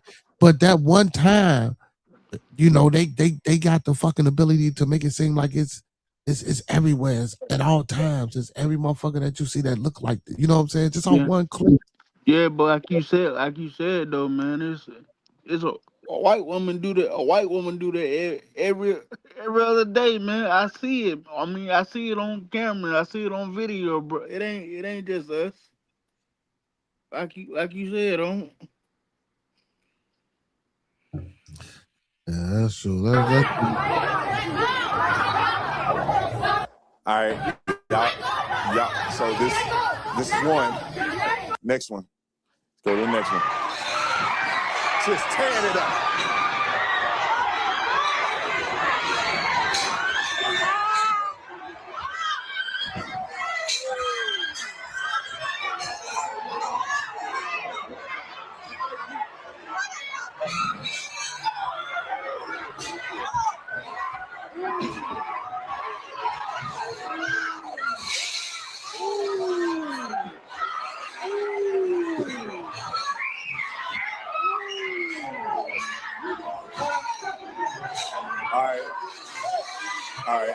All right. All I hear that dude in the background, ooh, this is crashing everywhere. I swear, I can go and find 15 other videos like this. So maybe, just maybe, that's maybe not what. Why don't y'all take responsibility at some point? Oh. If you want to attach yourself to every black person, then you need to take responsibility for this crazy stuff they be doing. If you want to be an individual, be an individual. But y'all don't want to be individuals. You want to attach yourself to the lowest common denominator of the. Now, what I will say, you know what I'm saying? Now, you know, so I'll stand up here and say I'll take accountability for the motherfuckers that I can fool. You feel me? And when I say take accountability, to speak out against. You feel me? Like again, like I say, that shit is tragic, bro. Motherfuckers should conduct themselves like that, right? But people do. But don't get up here and make it seem like it's only black folks that act like this. Facts. That's the narrative that you trying to paint. I don't give a fuck if you find 100 clips of motherfuckers. Bro, stop that shit. Okay, yeah, you might find more clips of black folks than you find of white folks, but everybody do this shit, bro. You can find a person of all shades and colors and nationalities acting a goddamn fool somewhere doing some crazy shit, bro. I didn't think it all the time. Come down here, come to Chicago, downtown Chicago when it's lit and the motherfuckers out there at one of them events and they drunk and they wilding. So all the fuck white folks do is fight. Stop the traffic. All type of, bro, all right. It might not be with the youth, with the gang, with the simple, they do that shit too. But you know what I'm saying? But again, you know, people listen, man, don't put that narrative on just us, bro. And that's what he doing, man. All that, oh man, yeah. Don't get me wrong, man. When I say my people, bro, I'm head first for my people. And don't get me wrong, some of the shit my people do is fucked up. Ain't no more fucked up than them hunkies lynching us back. I mean, I'm sorry. Ain't no difference than when you know when we used to get you know what I'm saying, hung back in the day by people of different, you know what I'm saying, you right though, man. You know what I'm saying? So I mean, what's the difference in them actions and the way we act right here? But that shit was justifiable. That shit they don't get talked about. That shit was the greatest events in history, right? Fuck out of the black community, and then get mad at people if they don't like that. All right, let's get to the next one. Here we go. What's on the list? 600,000 black women pushed out of the workforce since 2025. Explain that. He can't explain it. Last time I did a debate, one of these knuckle draggers was in there talking about Doge. Well, if they get rid of government jobs, this is why y'all stupid and you need to read Thomas Sowell book. If they getting rid of government jobs because of Doge, and it just so happened to be a lot of black women working in those jobs, and they lose those jobs, hey, dummy, disparities don't mean discrimination. Just because you're disproportionately affected don't mean it's race-related. And it's probably about, I don't know if you do the math, it's about 20 million black women in America. And you're talking about 600,000 pushed out of work. What are the other, I don't know, 10 million that's working? Oh, but you don't want to talk about that. Last time I checked, allegedly, the black women are the most educated women in the country as far as getting degrees. First of all, I know a lot of times they ain't acting like it, but according to stuff that I've read, and I heard the person say that was a lie, but y'all push the narrative that they outworking black men. See, and that's the thing, bro. And then you're gonna try to put it against the black man. No, they're the most educated species on the motherfucking planet Earth, regardless of what color, what nationality, whatever, man, woman, whatever the fuck. Don't throw up no fucking air quotes when you just talking about, for now, according to the stuff that you read. But when you suggesting books for people to read, it's okay. But now when it's some good speaking about them according to the source that you read in air quotes, you know what I'm saying? Black women are some of the educated, but they don't act like, man, this man here is off the chain, man. I fuck with him, though. They got more degrees than black men. They doing all this stuff, but they having kids out of wedlock more than anybody else. But outside of that, against the black man, this guy here, man. But you're crying about 600,000 jobs you claim they were forced out in 2025. That ain't Shut the front door and the back door. So that ain't what they saying. So what they, and listen, and I'm not saying that this was a racial, you feel me, prone thing, but yeah, but I mean, shit, when shit like that happened and you notice that everybody that got fired was a black woman and everybody else still got their job, shit, that shit looks suspicious. Even if it ain't, it just look like it. You know what I'm saying? Number 3, Nolan Wells for sure. Carmelo Anthony. Hey, man. So a couple of them on these motherfucking lists I'm fucking with, but let's see how he responds. Next one is Nolan Wells. We all know how that's going. You know he fucking with Mama them. them still ain't gave their phone over. They have nothing to investigate at this point, as far as I know. And some of the little birdies that's flying through the air is dropping little leaflets, and it looked like this is probably going to be a drowning, and nobody's going to be arrested. Now I don't know that for a fact.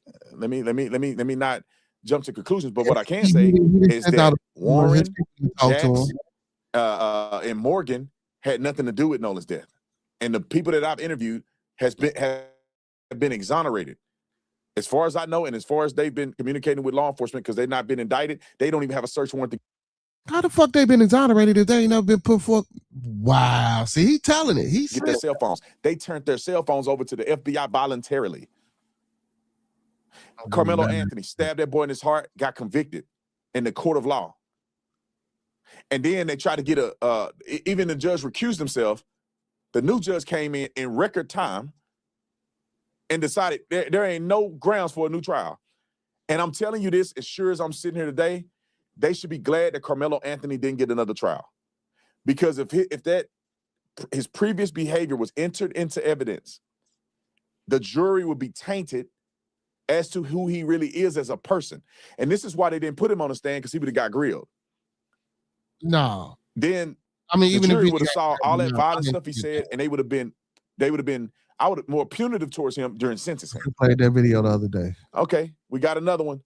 Black lynching across the South. Tell me you stupid without telling me you stupid. Let's bring up a couple of the lynchings that they've been talking about. And shout out to my brother here, Gotham City. Appreciate you, brother. Thank you for standing up for me, but also thank you for keeping it real and telling the truth. This is just a couple lynchings that they claim are being perpetuated by the white man. Roll the clip. So listen, as a black man, I'm fully aware of the history of Mississippi and black people being hung in Mississippi, but I'm also a person of truth. And when you use a few of these kids' pictures to push a narrative, when you know the truth, it's nasty work. This is nasty work. Look. This is why we can't do the independent thinking and the liberal and conservatorship, because liberal, conservative, they're killing black people. Who the fuck is hanging these kids? Who's hanging these kids? And one thing's for sure, black people are damn sure not hanging themselves. Time out. Black people aren't hanging themselves. Sorry for the curse words. We will fix it. But just so you know, we got so many clips doing. My team is running like chickens with their head cut off. So just forgive us for that. But they say black people show ain't hanging themselves. Man, this guy here. Are you sure, bro? When I was a cop, that's the way people decide to take their own lives, is through hanging themselves. Black people don't traditionally do that, but to act like black people never do that is a lie. And it's only a lie, or only you're perpetuating a lie because you want white people to be bad. Come on, put the clip on there. Wow. This is one of the young boys that got lynched. 59 p.m. Video shows the young man carrying an electrical cord walking towards the tree by himself. The video appears to show him at the self-checkout purchasing the blue rope. It shows he paid $4.20 for it. You can then see him walk out of the store, and he walks across the parking lot to his truck and drives off. Between 2:06 p.m. and 2:07 p.m., video captures the actual incident taking place. No one else is seen in the area when this incident occurred. Here another one. The family says that Trey's girlfriend at the time of his death provided investigators with suicidal text messages from him the evening before his body was found. So that's some information that we did not know about, you guys. We didn't know that he, was suffering from any kind of mental health or anything like that. We didn't know. This information wasn't out there. The message read that he was going to hang himself. Sophia Reed told the Mississippi Free Press on April 23rd. Sharon Candy Tillman confirmed that she had also seen the messages that her grandson had sent to his girlfriend threatening suicide, in addition to messages stating that he had made a previous attempt but failed. Candy added that in the messages, Trey's girlfriend had told him that she would call his grandmother. She said he normally would send those kinds of messages to her, and she would say, just go to bed and we'll talk about it tomorrow. Just go to bed. Wow. Like, still in the Black community, there's a stigma with mental health, and we don't ever talk about like, hey, go see a professional, go see someone who can actually help you. We'll just go to bed is what she told him, actually. Go to bed. His family says that the attorney who vowed a full investigation in early days has not spoken to them in 7 months.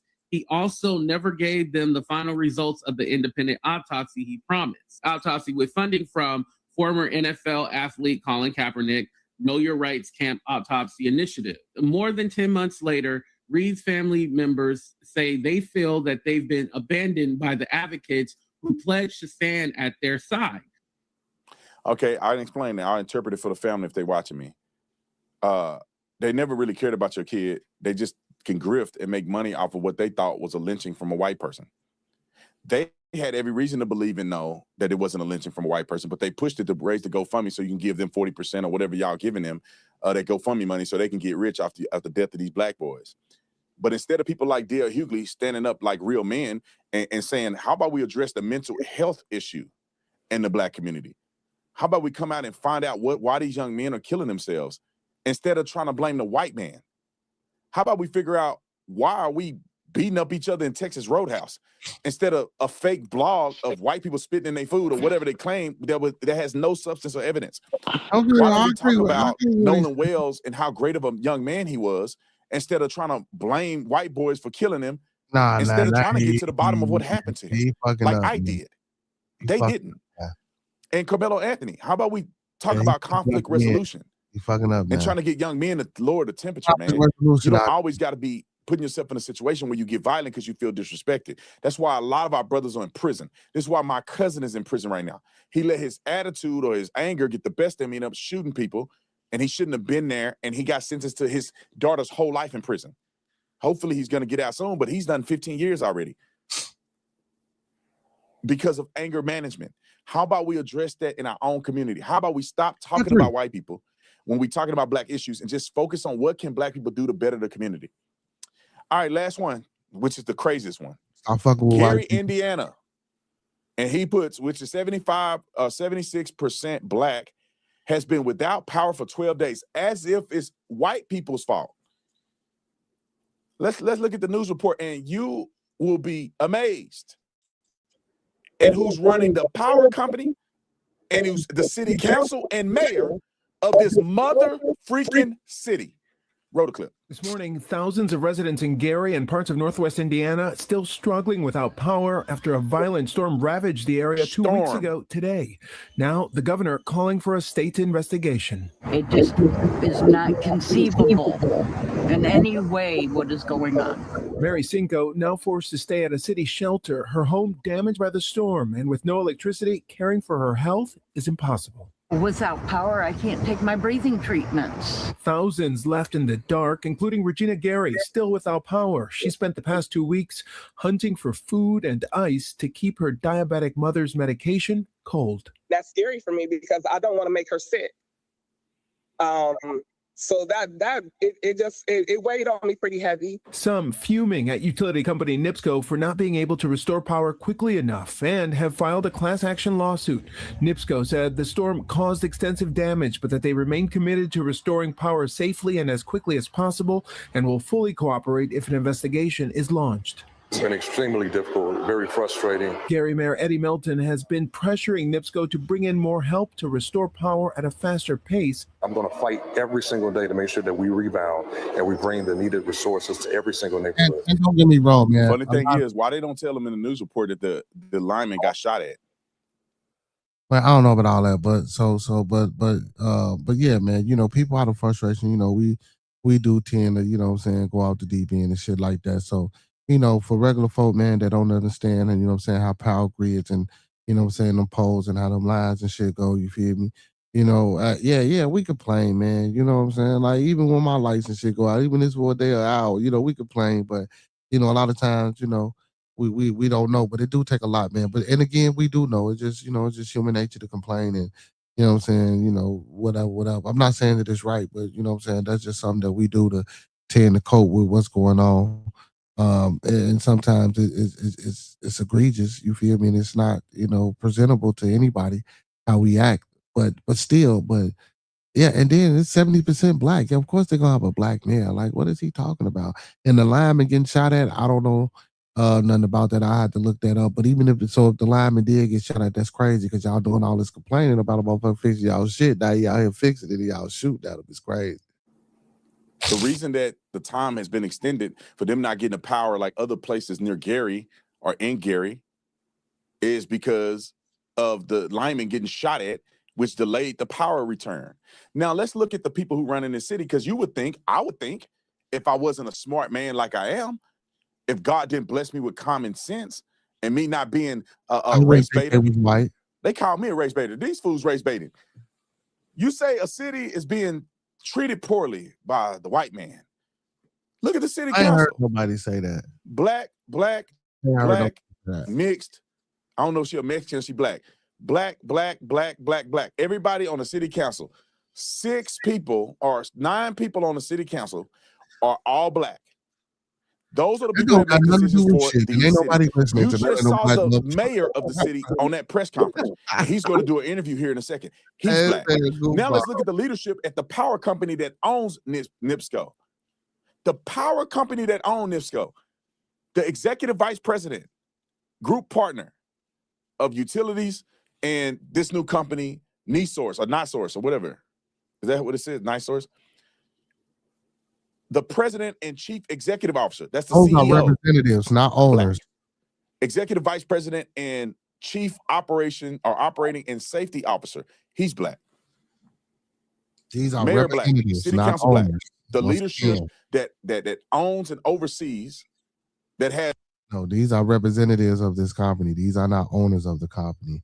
You know what I'm saying? Again, like you say, executive vice president, you hear me, president of and chief executive vice president and chief of operating and safety officer. These are people representing the company who have roles inside of the company. I guarantee you these people don't own the fucking company. And even if they got a share in the company, they don't have the damn majority ownership. As vicarious responsibility for NIPSCO, which is the power company they're talking about. They're all black. All these people are black. Now, here's the mayor on Don Lemon Juice's show. Roll the clip. This is, to me, it feels like neglect.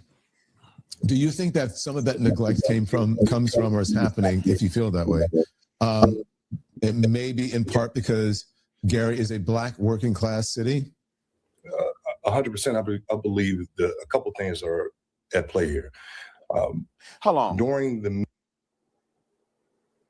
Can we roll that back real quick? I want to roll this back. I want this to sink in your head. This Neanderthal is a black man. First of all, he don't even know what the fuck a Neanderthal is, but let's go on. Who runs the city. This is the mayor of the city. Guys are Neanderthals. He knows who the city council is. He knows who's the leadership in the power company.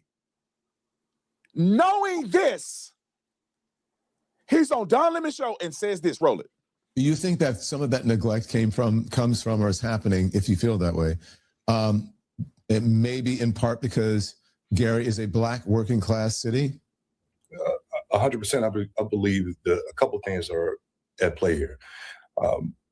During the middle of the restoration process, the utility company, and full transparency, 15 years ago, or 15 years, I worked for that company, so I know about the process. They were releasing the updates of restoration, and Gary was not listed on that restoration list. Gary is the largest geographic footprint of a city that we have, not population-wise, but geographic footprint. And that was the moment that the extreme frustration came out from the public, because it would appear that we're being forgotten when you don't list out the actual restoration time frame. So that's where all of the mayhem really started to get triggered on the ground level. As you guys can see in the interview, there was a white lady in there complaining about what happened to her. It ain't all black people that live there. If it was an all black town, and maybe they would have a complaint. You know that you started off saying I it don't was know, 50% black. 20+% of people that live in Gary, Indiana are white. This nigga, man, what's Do they wrong not with count? you? Does the white man say, I'm willing to sacrifice white people to make sure them Negroes can't get no Yes, power? they do. Are you stupid enough to believe that's true? Come on, Yes, listen to this I one girl. do These are two believe that. therapists, they claim. Roll the clip. This is a major city Are you in a stupid major enough to believe country you don't? into a city that has changed the world Our history. because of what happened in the mid 60s and 50s. And it's pure negligence. The DOJ has to look into that. And yeah, I think it's just really, it's really kind of interesting. Yeah, I think the DOJ and a whole lot of things need to be looked at. And it's just, it's really good. I mean, when you're talking about there was only so many news outlets, and now they've lost control of the news outlets, and right. The story kind of took a life of its own. Yep. And I think that may be signaling like a problem. Like, how do you damper it? I mean, the people that could be interested. And one thing I think is fascinating is that as I'm watching this on television and social media, I'm also noticing that all of the NIPSCO workers are white. I was really surprised by that. I thought that NIPSCO workers would be, a mix of individuals, but the people who are in charge of the electrical grid for Gary, Indiana, do not look like the residents of Gary, Indiana. They're not. They don't look like the residents. Take the picture back up there. Well, then a picture of the black folks that's a part of the power company. They don't look. Well, they call them. Are they the representatives? Call them and complain that they don't. That the people don't reflect the demographics of Gary, Indiana. You're killing me, man. Do those people Call in them Gary, Indiana? I and guess ask them why. What are they doing about the power shortage in Gary, Indiana? Put the Don Lemon interview up. Call him, who's the mayor, and ask him why they're not set up and have preparedness ready. At what point are you going to hold other people of color accountable when they're at every level of accountability in that city? Okay. We're going to move on to Jeff Metcalf's, Austin Metcalf's dad. Before we get there, this shirt was on popular demand. People wanted the shirt. They saw the basketball player wearing the shirt. It's available to you. The definition of a woman, an adult human female, the counterpart of man. Get you one of these shirts today on the Arsa Tatum store or tatumstore.com, tatumstore.com. Make men, what was the other one we had? Make men men again. That's the phrase, but the phrase on there is men are not women. Men are not women. All right, I think that's fair, and we got other merch on there. So go to tatumstore.com, and buy your merch today. All right, let's get to Hey, but that go into so what I think he talking about is the Enos and Cantor and old boy trying to get into the WNBA. So Enos Cantor was at a game the other night here in Chicago, man, and they had to remove the man and shit like that, man. That's just crazy, man. Like I guess he was heckling some of the women player or whatever the case may be, and it got a little out of hand or whatever. But yeah, man, I think that's insane, man, for them two brothers or them two guys, rather, you feel me, to be trying to get their ass in the WNBA. I thought they got banned. I don't know what happened, but they ass need to go sit down somewhere. Metcalf, Austin Metcalf's dad. I thought he did a pretty reasonable interview. At least he was honest. Let's juxtapose that or compare that to Carmelo Anthony's family. You can say what you want to say about Jeff Metcalf. I think he said some foolish things, some crazy things, but at least you know where he stands. And at least he's honest about what he's saying. At least he's standing on business. Where's Carmelo Anthony's parents at? Now that it has come out that he brought a gun to school and all that, where's his parents coming out? Listen to Jeff Metcalf take accountability for his son's behavior and actions. Roll the clip. For the first time since a judge denied the appeal of Carmelo Anthony, we're hearing from the father of Austin Metcalf about new details. See, because that shit is documented. He done had therapy, run-ins with the police. Carmelo ain't had no fucking therapist or no run-ins with the police or no record or none of that shit. All that shit that he was saying was allegedly through some text. That's a difference from emotional text from really what this motherfucker did and actually acted out on. Like, come on, man, you gotta be for real. Released in court. Gut-wrenching. Jeff Metcalf says he didn't know all the accusations about his son's behavior. In court, lawyers say Austin Metcalf previously got in trouble for graffitiing KKK, kill all black people, used the N-word, and bullied a black student. The stuff that came out, I'm not proud of my boys for doing that. They got punished at home for that behavior. I don't condone it. It's not what I believe. Jeff Metcalf, who has faced I will pay $1,000 right now to Carmelo Anthony's family if they would come out and say the same thing that he just said. $1,000. If I was them, I'd come out right now. I don't condone it. It's not right. I'm not proud of it. And I've disciplined them for the behaviors that they've bestowed or they've shown. I want to hear Carmelo Anthony or any other black person. Now, I'm going to give you $1,000. It's just his family. But any other black person that's in here defending Carmelo Anthony, how about you say you don't condone his behavior? You don't condone him bringing a gun to school, drugs. You don't condone him trying to bring a gun to a state fair. Shit ain't been proven. You don't condone the message of him talking about killing his girlfriend and all this other crazy stuff he was doing. But the problem is these type of people cannot take accountability for anything. Roll the clip.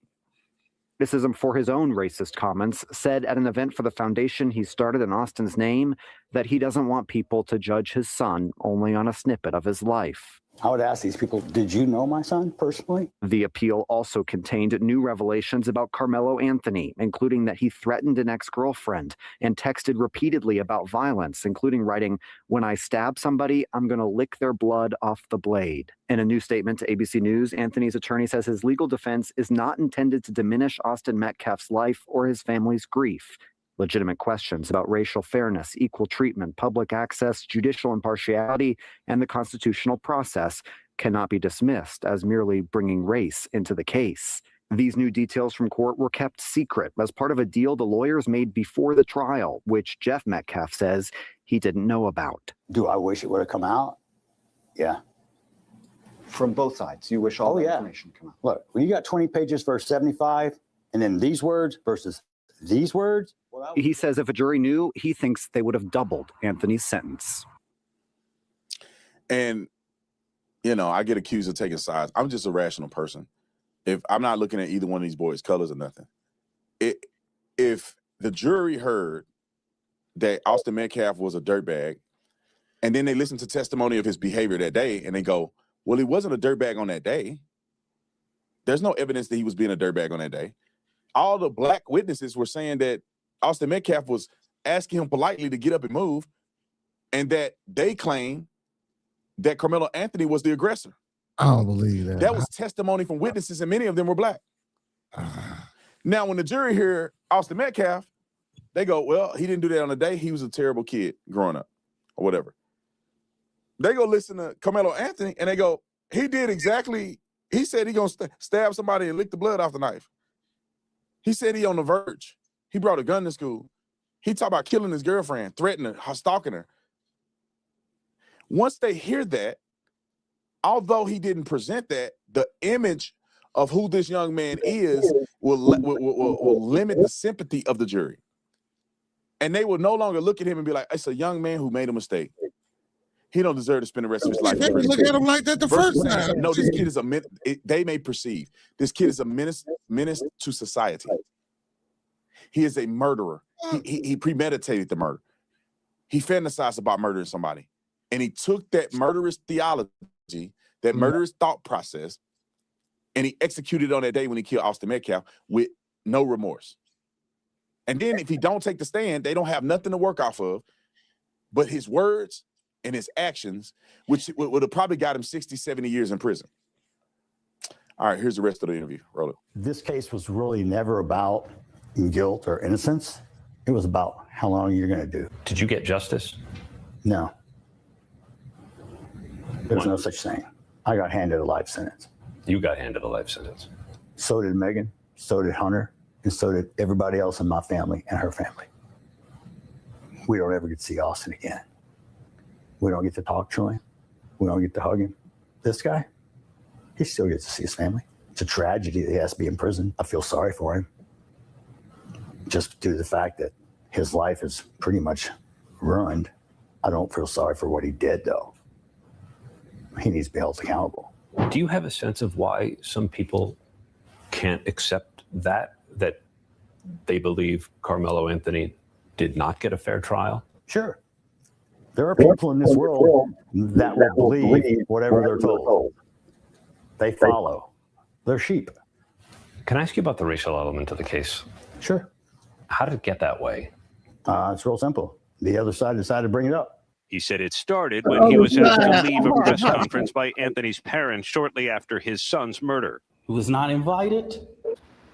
He knows What is the other knows side, bro? What to is be the other near side? his family. I think that day is when race was really entered into it. Because till that point, I never looked at it as a black and white thing. It was a right and wrong thing. That's all. Whoever did it, my first question was one, where's his parents? How was he raised? Why did this happen? Not, oh, he's black, he must be guilty. It never even crossed my mind. It doesn't matter. Man, I don't see color. Putting KKK kill. At trial, prosecutors and defense attorneys made a secret deal to focus on what happened under that tent and exclude evidence about Anthony and Metcalf's character or past behavior. We're not going to drag stuff from what they did in fourth grade. We're not going to drag stuff from this guy's character because at the end of the day, it's real simple. They had 20 pages on my boys. I read it.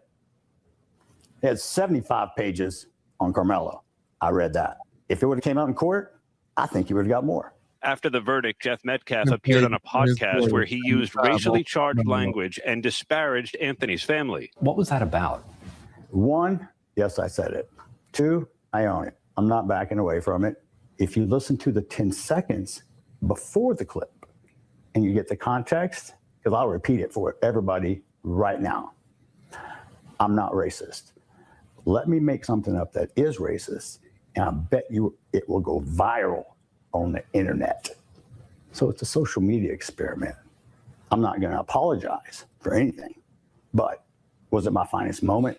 No. 16 months after Austin was killed, his father said... It's called white man math. No, just...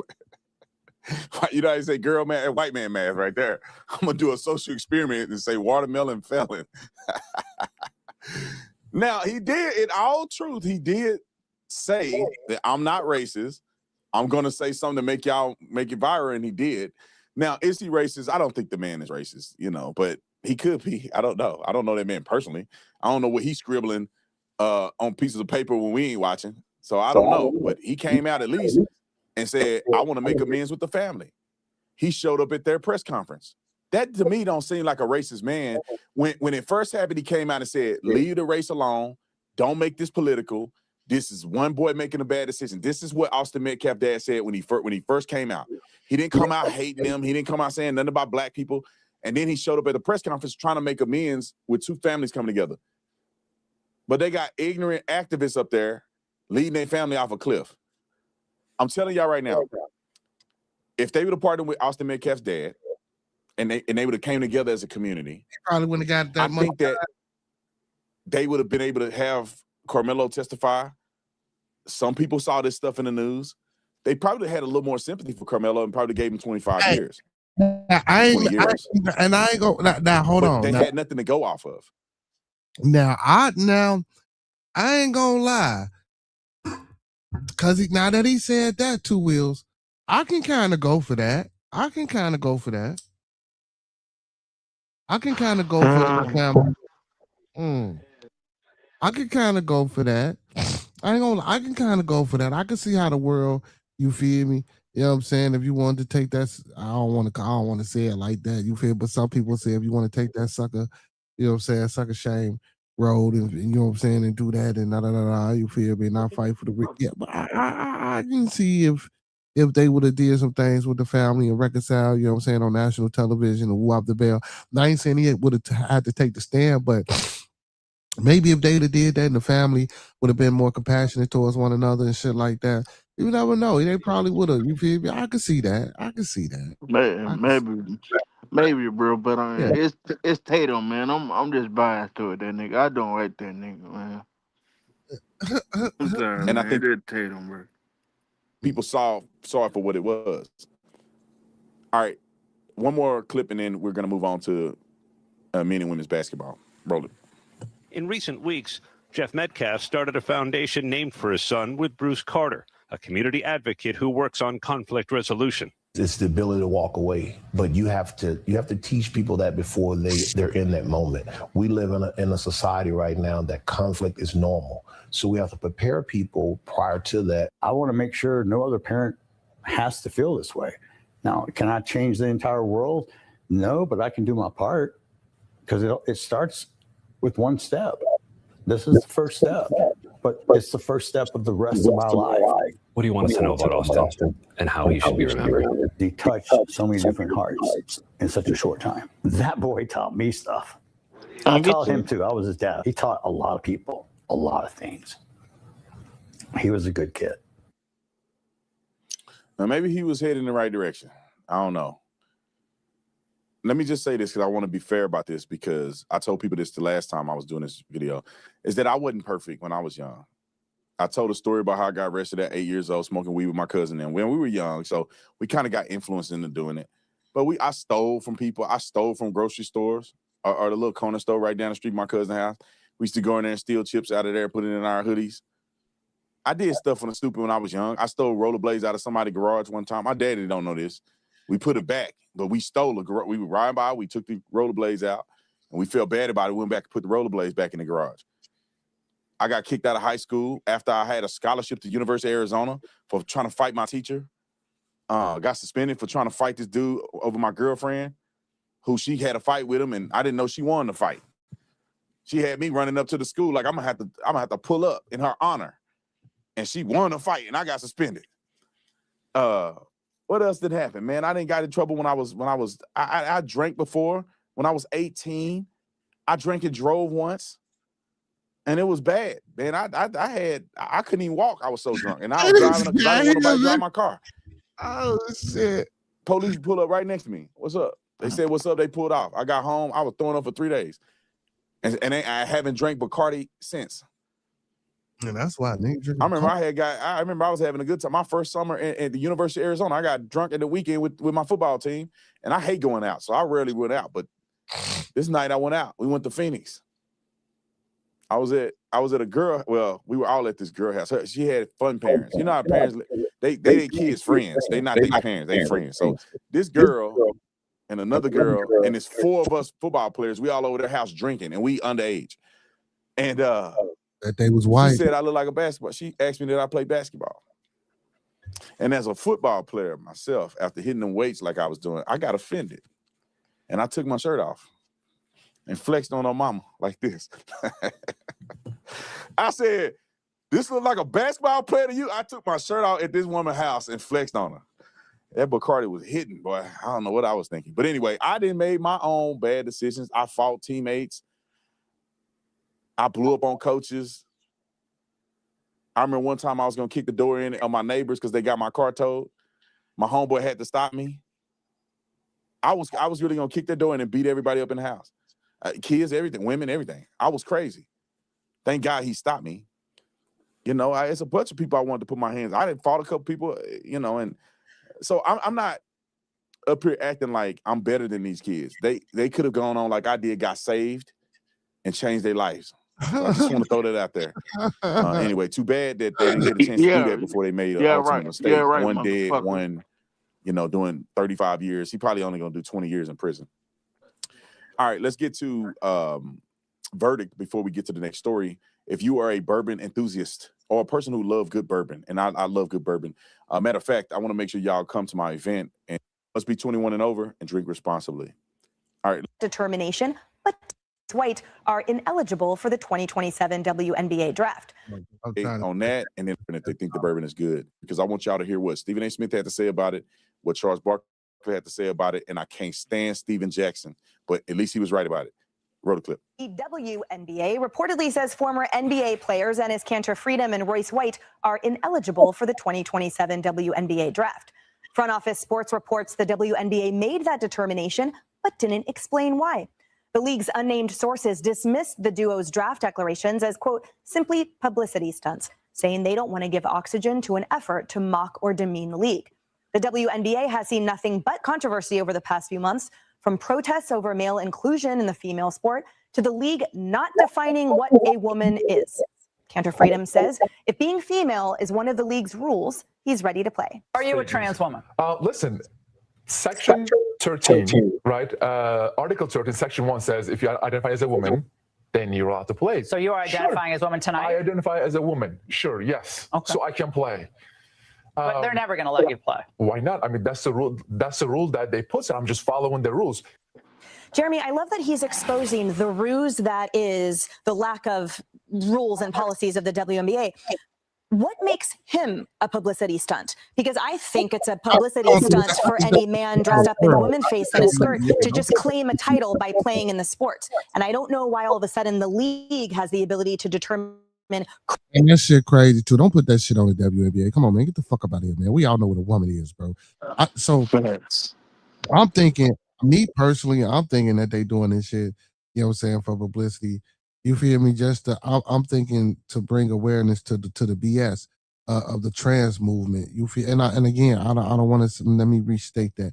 I think they trying to bring awareness to the stuff that's going on with the trans movement, with men being women and women turning into men and trying to, you know what I'm saying, playing sports and being overseas and doing this thing and playing different sports. I don't really think that they really want to play or really want to be there. I just think they're trying to make a mockery of the system and not the WNBA system. Y'all need to stop that shit. This is the world system. This is what the government, this is what people who we vote into these offices and things like that. This is what they're allowing. You feel what I'm saying? So that's why they doing this. In my personal opinion, and I could be so dead wrong, maybe these motherfuckers do want to play the WNBA, but I'm thinking more of just making a mockery of the current system and getting people to open up their eyes. Hopefully that's what they doing. Credible transitions, incredible identification, when to most of us, it's all nonsense. Isn't that the point? All right, perfect. I like what she had to say, and I like the way the conversation is going.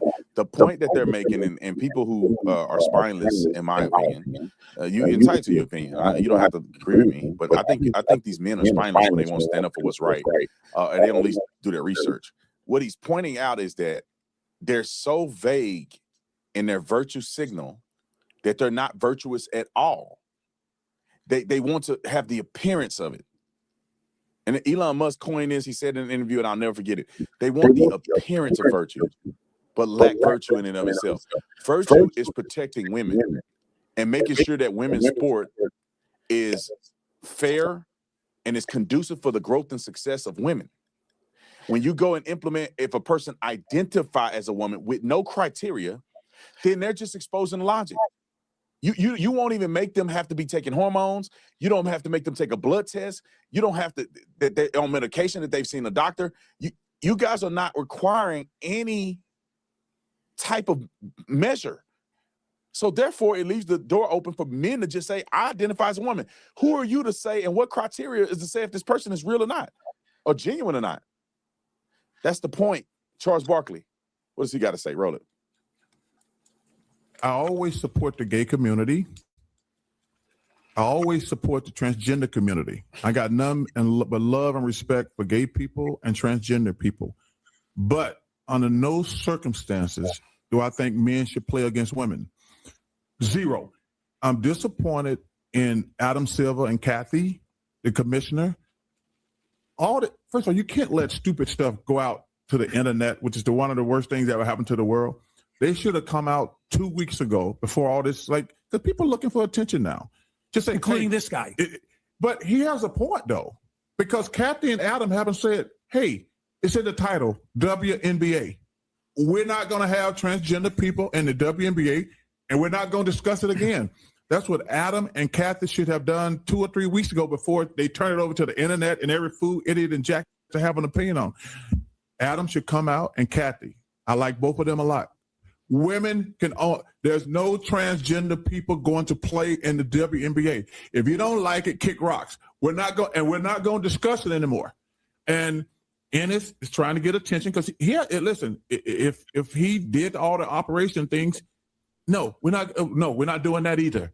The WNBA is for women. And listen, this is the last time we're going to discuss it. We're not going to turn it over to the fools on the internet. We're not going to turn it over to Congress and things like that. The WNBA is for women only, period. We're not going to discuss it. I would love to hear more of that, but y'all can go watch it on their channel. But I think Chuck had a point. Like, I support people living who they want to be. I don't agree with it, but I support you doing your thing, man. If you happy, I'd rather for you, because that's between you and God. I'm not your God. So I'm just having an opinion. I'd rather you be happy and you deal with that with God than for you to be living miserable and go jump off a building or something, or you hate your life and you destructive to other people. Go live your life. You have free will. As long as you're not hurting children, 2 consenting adults can go and marry each other or claim they married or whatever you want to do. I don't care.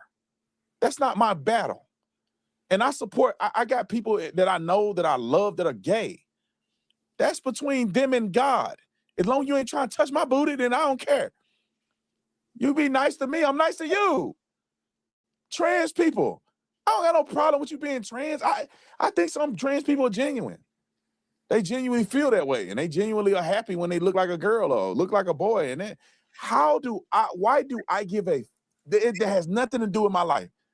If somebody at Walgreens want to be trans, what is that doing to me? I don't even know you trans. You ain't in my life, I ain't in your life. You be happy. Now, God gonna judge you. If you want to have a conversation with me about that, we can talk later. I can show you some Bible verses. You feel me? So I don't hate gay people or trans. I'm rational. There's a difference between being fair and not being fair. Let me tell you this. I will give up everything I own and everything that I will own for the rest of my life. Well, let me not say that, because there's always a possibility somebody do something crazy. But I would almost put everything in my life and my legacy, everything, and my kids' legacy. You can have all that money they ever would generate forever. If you find a trans man that make it to the NBA, it's never going to happen. There will never in the history of the world as it exists today that a woman will transition to be a man, meaning they take hormones, they grow a mustache and they hairy legs, that will ever somehow have a competitive chance to play in the NBA. There is 45 opportunities right now for men to transition to women and play in the WNBA, and they will be the stars of the WNBA. The disproportionality in that alone tells you that this is not fair. Stephen A., what do you got to say? Roll it. No man should be playing in the WNBA. No man should be competing against women in female sports. We got to stop it. Men should play against men. Females should play against females. And transgenders should play against transgenders. Simple. That's not being anti-trans. That's being pro-female. Steven Jackson, I hate to put him on the screen, but he did make a good point here. Roll it. Man, y'all got to stop the clown shit. I got daughters. I played basketball on the highest level. One on the highest level. Matter of fact, I won on every level. There's no woman that could ever play in the NBA, bro. Ever. And we've had some great women basketball players, but none of them were good enough to play in the NBA because it's men. A man should not belong in no women's sports. Because the ones that saying they should, y'all going to be out of jobs. Then what you going to say? We going to have 2 NBAs? No, bro. No. Y'all not making no sense. Y'all trying to make it about Ennis cancer. He trying to protect women's basketball. I don't understand what the problem is with him. Black people have been identifying as free and equal for how long? Half of y'all still ain't accepted that. So y'all want people to accept a grown man? I Ninja Turtle. They can't stay right. He could have just stayed with the women. He talking about black people identify as free. They do shit. We ain't free? No. We ain't free. Hey, something wrong with you. I told you, All right, he ladies and hated gentlemen, on I gotta get up time, out of bro. here. I gotta make a phone call. I love you guys. I appreciate you. Thank you for watching Officer Tatum. Make sure you subscribe to my Substack. Go to Substack, download it now. Get his ass out of here. Man, I told you, man, that nigga hate his own kind. I'm down on that here. I just found him. I found him appealing, man. You know what I'm saying? I ain't gonna lie, man. I was I keep saying that nigga, man. I mean, man, you know, don't get me wrong. A lot of the shit he says, wow, but some of the shit, you know what I'm saying? I can see some of the shit he talk about. A lot of the shit I see just be like, yeah. Hey man, like I said on the other one, sometimes the fake is niggas say some of the real shit sometimes. Hey man, hey, my boy 318 last night said it best. Real is fake and fake is real. He said, don't let it go over your head. You know what I'm saying? Hey man, let's last one, and we ain't gonna play all of this, but I just want to hear a little bit of what he got to say. You know what I'm saying? Look, I want to hear about what he got to say. Let's check him out. Bam! Not this nigga. I don't like this nigga either, but I don't like no damn body, man. Let's get into this guy up, man. Sheriff's Department has not answered, and some of them are the sharpest questions anyone has put to this investigation. So but listen to what he is asserting and listen to what he is asking, because they are not the same thing, and the difference is the entire reason this video exists. When it ends, we go through every claim he makes, what the public record supports, what contradicts it, and what we could not confirm no matter how hard we looked. Hurts my heart for Sister Christine, Nolan's mother, to have to see so many people using her son's name and crisis and tragedy for clickbait. And that's one of the biggest reasons, Art, I kind of stood back. It almost reminded me of the Freddie Gray police unaliving in Baltimore back during the Barack Obama era. When Freddie Gray lost his life to those police in Baltimore, everybody rushed to Baltimore. They did the same thing with Michael Brown and Ferguson. Man. Not because they necessarily cared about the tragedy. Real quick. Hey man, big up. Hey man, big salute, man. Hey, to Professor Remo, man. You know what I'm saying? The man got his bachelor's. You feel me? Big up to my man. You know what I'm saying? I seen that diploma, you know what I'm saying? I seen that August bachelor diploma, my boy. You feel me? You know what I'm saying, man? Keep doing your thing, my boy. But because they wanted to benefit personally from it. And so I stayed away from Ferguson. I stayed away from Baltimore. Hey, bro, get and up I off stayed away from the Nolan Wells situation for a while. What's up, because like so many other people who just jumped in to have something to say, to use that young man's loss of life for clickbait and views. Now that it's been over a month since he lost his life, I think it's okay for me to speak now. Now let's take a closer look at this, Art. According to what I'm seeing, what I'm hearing, and what I've read, Nolan, Warren, Wyatt, and Trayston left for Horn Island the morning of July 4th. According to Warren's own words that he offered during an interview with Officer B.T. Coon, that's Coon as in C-U-N-E, Coon as in K-H-E-W-N, Coon as in Kuhn, Coon as in CONN. So Warren did a sit down with Officer BT, and as we all know, BT is white YouTube's pet monkey. He's white YouTube's pet monkey. So Warren sat down for an interview with white YouTube's pet monkey. And he said that they left for Horns Island the morning of July the 4th, and that it was approximately 30 of them spread across 3 boats. Approximately 30 youth spread across 3 boats. They all went to Horn Island together. They arrived at approximately 11:30. So they left around 9-ish, 8, 9-ish, whatever the case may be. They left the morning of July 4th. They arrived on White Devil's Horn Island at about 11:30. So 3 boats, 30 youth. They went together. I'm not clear on whether brother came back together or not. That's another question that I have, Art.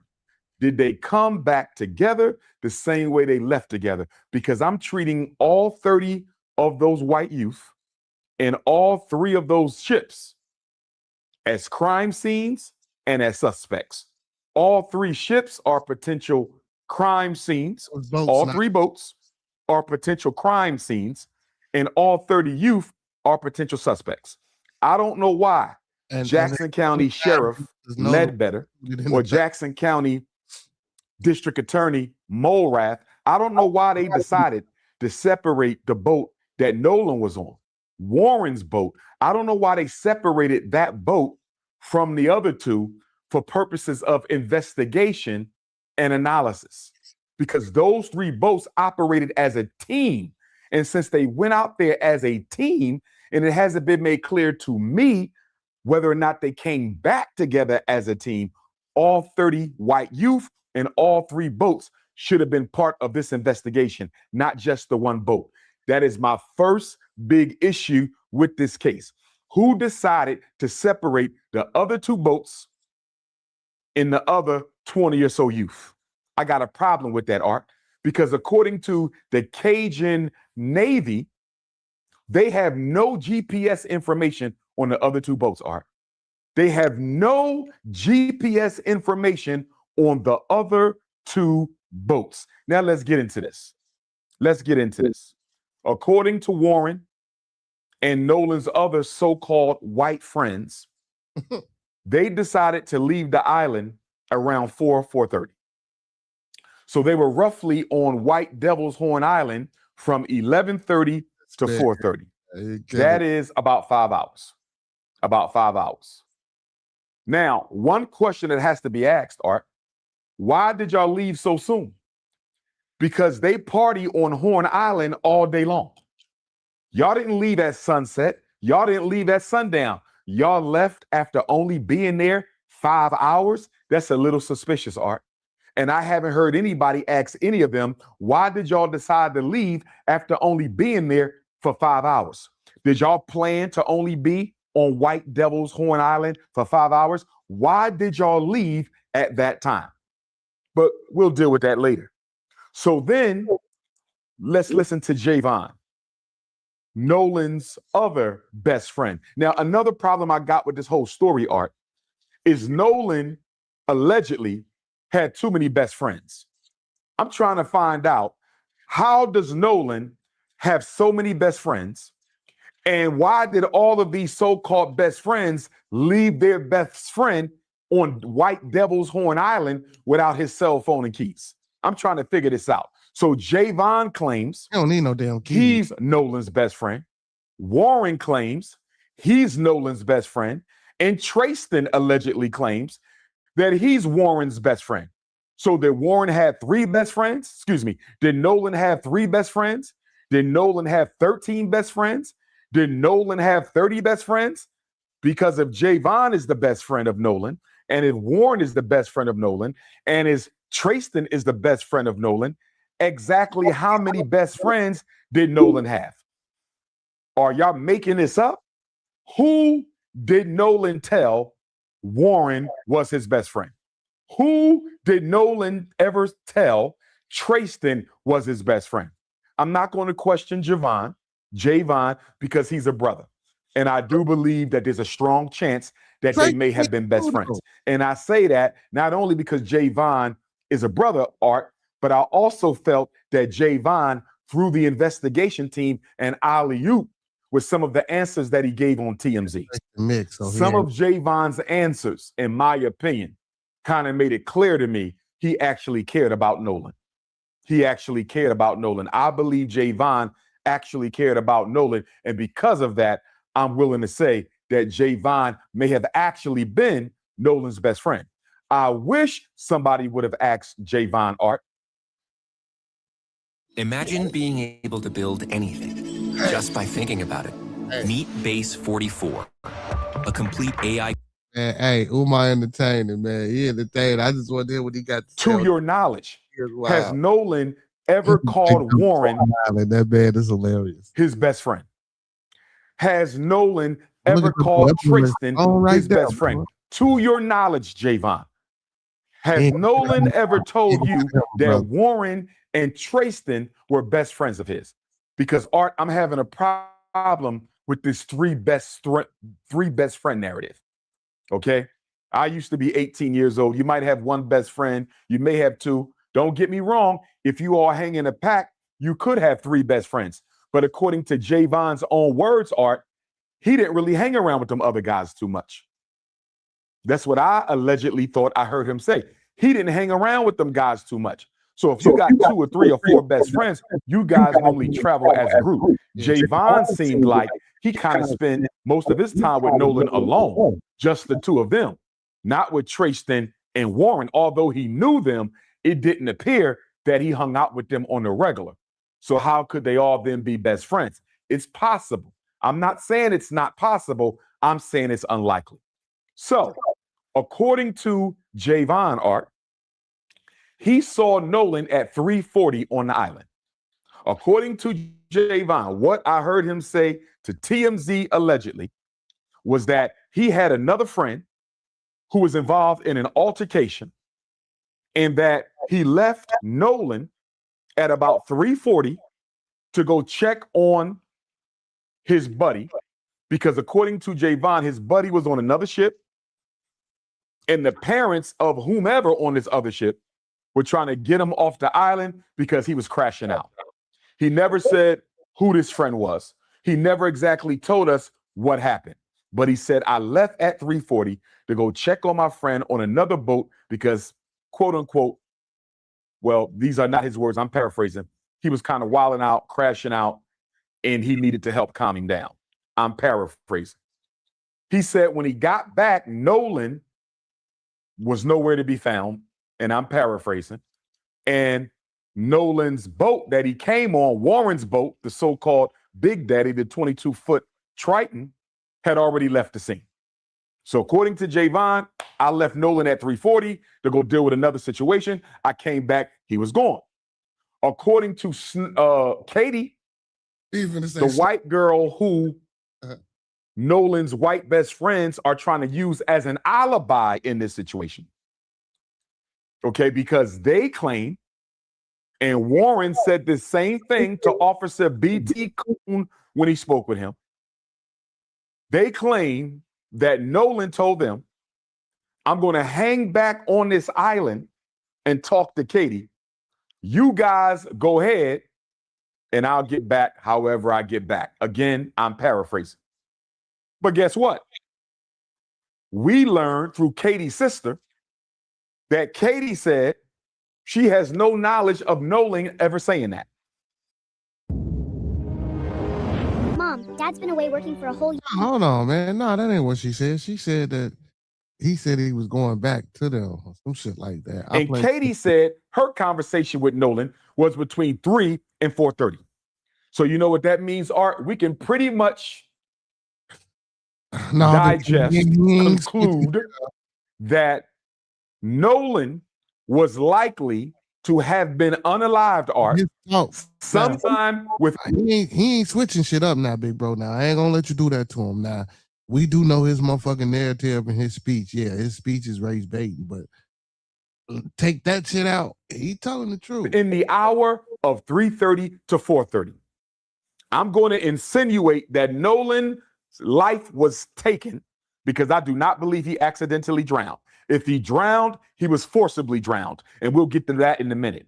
If Nolan drowned, he was forcibly drowned. He did not accidentally drown. He was a great swimmer. Miss me with the nonsense. That boy did not drown. If he drowned, it was by force.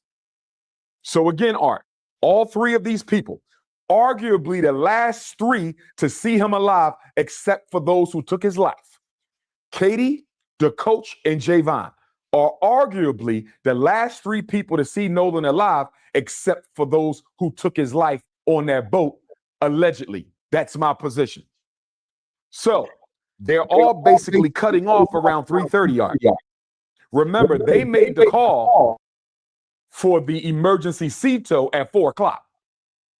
Javon said he cut out 3:40. The coach, 3:30. They made the call at 4 o'clock. That conversation we heard, the CTO call, which we're going to talk about in a minute, that place at 4, it sounded like there was some struggling going on in the background. Nolan could have been getting unalived while they were making the call, Art. Nolan could have been getting unalived while they were making the call. Nolan could have been getting choked out while they was on the phone with Cito. So again, Art, my position is Nolan lost his life somewhere within the hour of 3:30 to 4:30. Now, before we go any further, Art, I need Ben Crump investigation team and Sheriff Ledbetter's investigation team to have a conversation with Javon, because according to Javon's statements on TMZ, the police never spoke to him. And I have serious concerns with the manner in which this investigation has been carried out so far, Art. I have very serious concerns with the manner in which this investigation has been carried out so far. So anyway, Javon said police never spoke with him. Why? We need a conversation with Javon, not because I think he's a suspect. I believe Javon is innocent, but we need to find out what he knows. That's number one. We also need a conversation, Art, with the coach. Who is this coach that Sister Christine said contacted her and told her he had a conversation with Nolan on the island between 2:30 and 3:30? We need to find out what he knows. Yeah, and according to Katie's sister, she is already cooperating with the authorities. But here's why those three got to be spoken to, Art. Not only so we find out what they know, Art, but did they see each other during their conversation with Nolan? Because Javon, if you was talking to Nolan and left him at 3:40, and if Katie was talking to Nolan sometime between 3 and 4:30, and if the coach was talking to Nolan between 3:30 and 4:30, Art, at least two of you should have ran into each other. Did the coach see Javon? Did Javon see the coach? Did the coach see Katie? Did Katie see the coach? Did Katie see Javon? Did the coach see Katie? Art, if all three of them are saying they saw Nolan for the last time, roughly within the same hour, hour and a half, Art, did y'all run into each other? Let me tell you why I'm asking this question, Art. And I'm not throwing no shade at my brother Javon. I like Javon. I'm not throwing no shade at Miss Katie McCormick. I don't know her. I'm not throwing no shade at the coach, Art. But the reason I need to know why all y'all put y'all time within the same frame and you may have not possibly seen one another, Art, are you guys keeping yourself out of the window of witnessing this crime by saying you didn't see him after 3:30? I want you to follow what I'm saying here, Art. It's kind of interesting that they all saw him last at 3:30, not after 3:30. Javon 3:40, roughly 3:30. My point is, Art, for all three of them to have the same exact time, if they did not see each other at all during these conversations with Nolan, are they pushing up the window of time during which they saw Nolan so they cannot be included in this investigation as a witness to a crime? In other words, Art, I don't think Javon had nothing to do with it. I know he didn't. But is he saying he saw Nolan a little earlier than he saw him, so he can't be pulled into the investigation? I don't think Katie had nothing to do with the crime, but it's Katie putting her conversation with Nolan a little earlier than it actually took place to make sure she can't be dragged into the investigation as a witness to a crime.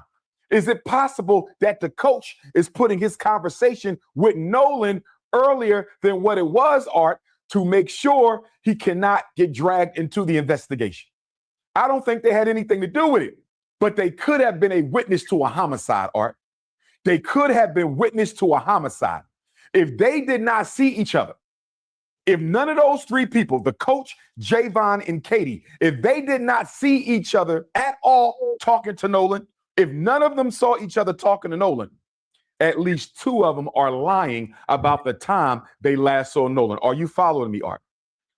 All I'm saying is I have my suspicions as to whether or not this convenient 3:30 cutoff window, I have my suspicions that this convenient 3:30 cutoff window may have not actually been the time they saw Nolan. They may have saw Nolan closer to the time he lost his life. Now, stay with me, Art. I want to back up for a minute. And I want to say this to Brother Elmore, Nolan's stepfather. And I want to say this to Coach Tracy, who I believe was one of Nolan's coaches. Brother Elmore, the stepfather, and Coach Tracy, the coach, both said on national television, Art, that they don't think race played a role in this at all. Elmore, Tracy, two dark-skinned black men in Mississippi, and both of them said on national television, I don't think race had anything to do with this case. I am disappointed in Brother Elmore. I am disappointed in Coach Tracy. How dare you help these young people avoid the Matthew Shepard and James Byrd Jr. federal hate crimes law, Art? By you saying you don't think this had anything to do with race, Brother Elmore and Coach Tracy, you are helping these white folks avoid federal hate crimes charges. And let me tell you why this is important, Art. Let me tell you why this is important. Under the federal hate crimes law, Matthew Shepard, James Byrd, signed by Barack Obama, 2009. Under the Federal Hate Crimes Act, Art, you can go to jail for life. In this legendary space MMO, the heroic acts and merciless betrayals of its players weave the fabric of the universe. You can go to jail for life under the Federal Hate Crimes Law. So if you can go to jail for life under the Federal Hate Crimes Act, Art, why is Nolan's stepfather and coach telling white folks they don't think it had anything to do with race? I still love my brother Elmore. I still love my brother Coach Tracy. But would y'all please watch what comes out of your mouth during this investigation? Because you are undermining justice for Nolan. I hope you're listening, Brother Elmore. And I hope you're listening, Coach Tracy. You are undermining justice for Nolan by saying you don't think race had anything to do with it. How in the hell do you know? How do you know if race had anything to do with it? How well do you know these young people? It was 30 of them, Art. It was damn near 30 white youth spread across 3 boats. How many of them did Elmore know? How many of them did Coach Tracy know? So how are you going to go on TV and say, I don't think it had anything to do with race? Why are you helping them avoid accountability for what they may have done? I don't know if they did it, Art. You don't know if they did it. They don't know if they did it. And they definitely don't know if it was motivated by race. What they should have said, Art, is what Javon said. And that's why I like the young brother Javon. That's why I like that young brother Javon. His mother, Sister Tashima, shout out to you. You raised a good kid. When TMZ asked Javon if he thought it had anything to do with race, Art, when TMZ asked Javon if he thought this had anything to do with race, he said, what? I don't want to answer that question. Hey, she raised a good kid too. They see some tech, man. Let me stop. Oh. I don't want to answer that question. Perfect answer. Perfect answer. Or Art, they could have said, I don't know. Nolan's stepfather could have said, I don't know if it had anything to do with race. Coach Tracy should have said, I don't know if it had anything to do with race. But to say you don't think it had to do with race when he was the only black boy across 3 ships? Are you out of your mind? Why would you say that and help them avoid the Federal Hate Crimes Act? Javon gave a better answer than those 2 black men. Javon, a child, gave a better answer than those 2 black men are when he said, I don't want to answer the question. And shout out to Javon, Art. He's intelligent. You know why? Because by saying, I don't want to answer the question, he answered the question. Of course, race has something to do with it. This is the United States of America. Race has something to do with everything involving black people. The country was built on the backs of black people. It's maintained on black people. We are disproportionately represented in the criminal justice system, overrepresented in the unemployment line, under the poverty line. Of course, everything in this country has to do with race. And I'm disappointed in us, Art, that we are so afraid to call racism what it is, that we literally got people asking us, when a white person takes the life of a black person, do you think it had anything to do with race? When a police officer takes the life or shoots a black person, do you think it had anything to do? What kind of idiotic gaslighting question is this, Art? All white people are racist. All white people are racist. So we can stop asking if it had anything to do with race. If it's black and it's white, it has something to do with race because all white people are racist. That's just how it is. Now let's get back to this. Let's get back to this. Hey, he wildin'. Before we deal with the infamous Cito call, Art, I got a few questions for Warren. For what he say? I want to deal with that infamous Cito call, Art. And I want to deal with Sister Tashima and Sister Christine's visit to Warren's home to get Nolan's cell phone. I want to deal with them 2 in a minute. But before I go there, I got a couple questions for Warren and his white friends. Nolan's best friend, and Warren even called Nolan his brother, Art. He even called him his brother. He said they spent the night together before they went out to White Devils on Island, Art. The night before, July 3rd, they stayed in the same home. How do you stay in the same home with somebody, Art, and leave them on an island? How do you sleep in the same house with somebody July 3rd and then leave them on an island July 4th? But I got a few questions for Warren. No disrespect. I'm not saying he's innocent. I'm not saying he's guilty, but I got a few questions for you, Warren. Since you can sit down and interview with Officer B.T. Coon, I need you to sit down and interview with Dr. Umar Ifatunde. So you can sit down and interview with Officer B.T. Coon, I want you to sit down and interview with Dr. Umar Ifatunde. My first question to Warren, you said that Nolan is a best friend of yours, that he's like a brother. I have a question. If Nolan is your brother and best friend, why did you leave him on that island, especially when you all were drinking? Because somebody put a report out there, Art, that Nolan had been drinking heavily and was intoxicated. Of course, that allegation was dismissed because the coach who contacted Sister Christine confirmed that he spoke to Nolan between 2:30 and 3:30, and Nolan was not intoxicated. So they lied to protect their friends, because white people are always on code, Art. Not a single white person on that island dropped a dime yet. Not one of them. So anyway, Art, they tried to blame it on him being drunk. So he was just a drunk black kid who walked into the water and drowned. That's the narrative they wanted us to swallow. He was just a drunk black kid who walked into the water and drowned. And remember, Art, Sheriff Ledbetter allegedly ruled the case an accidental drowning before he did any investigation. Have you ever wanted to see your home from space? That's true, he did. That's true, he did. He ruled Nolan's death an accidental drowning before he did any investigation. As far as I'm concerned, that meets the definition of public corruption. As far as I'm concerned, that meets the definition of public corruption. But staying with Warren, Art. Warren, if Nolan is your brother and best friend, why did you leave him on an island without his cell phone and his keys?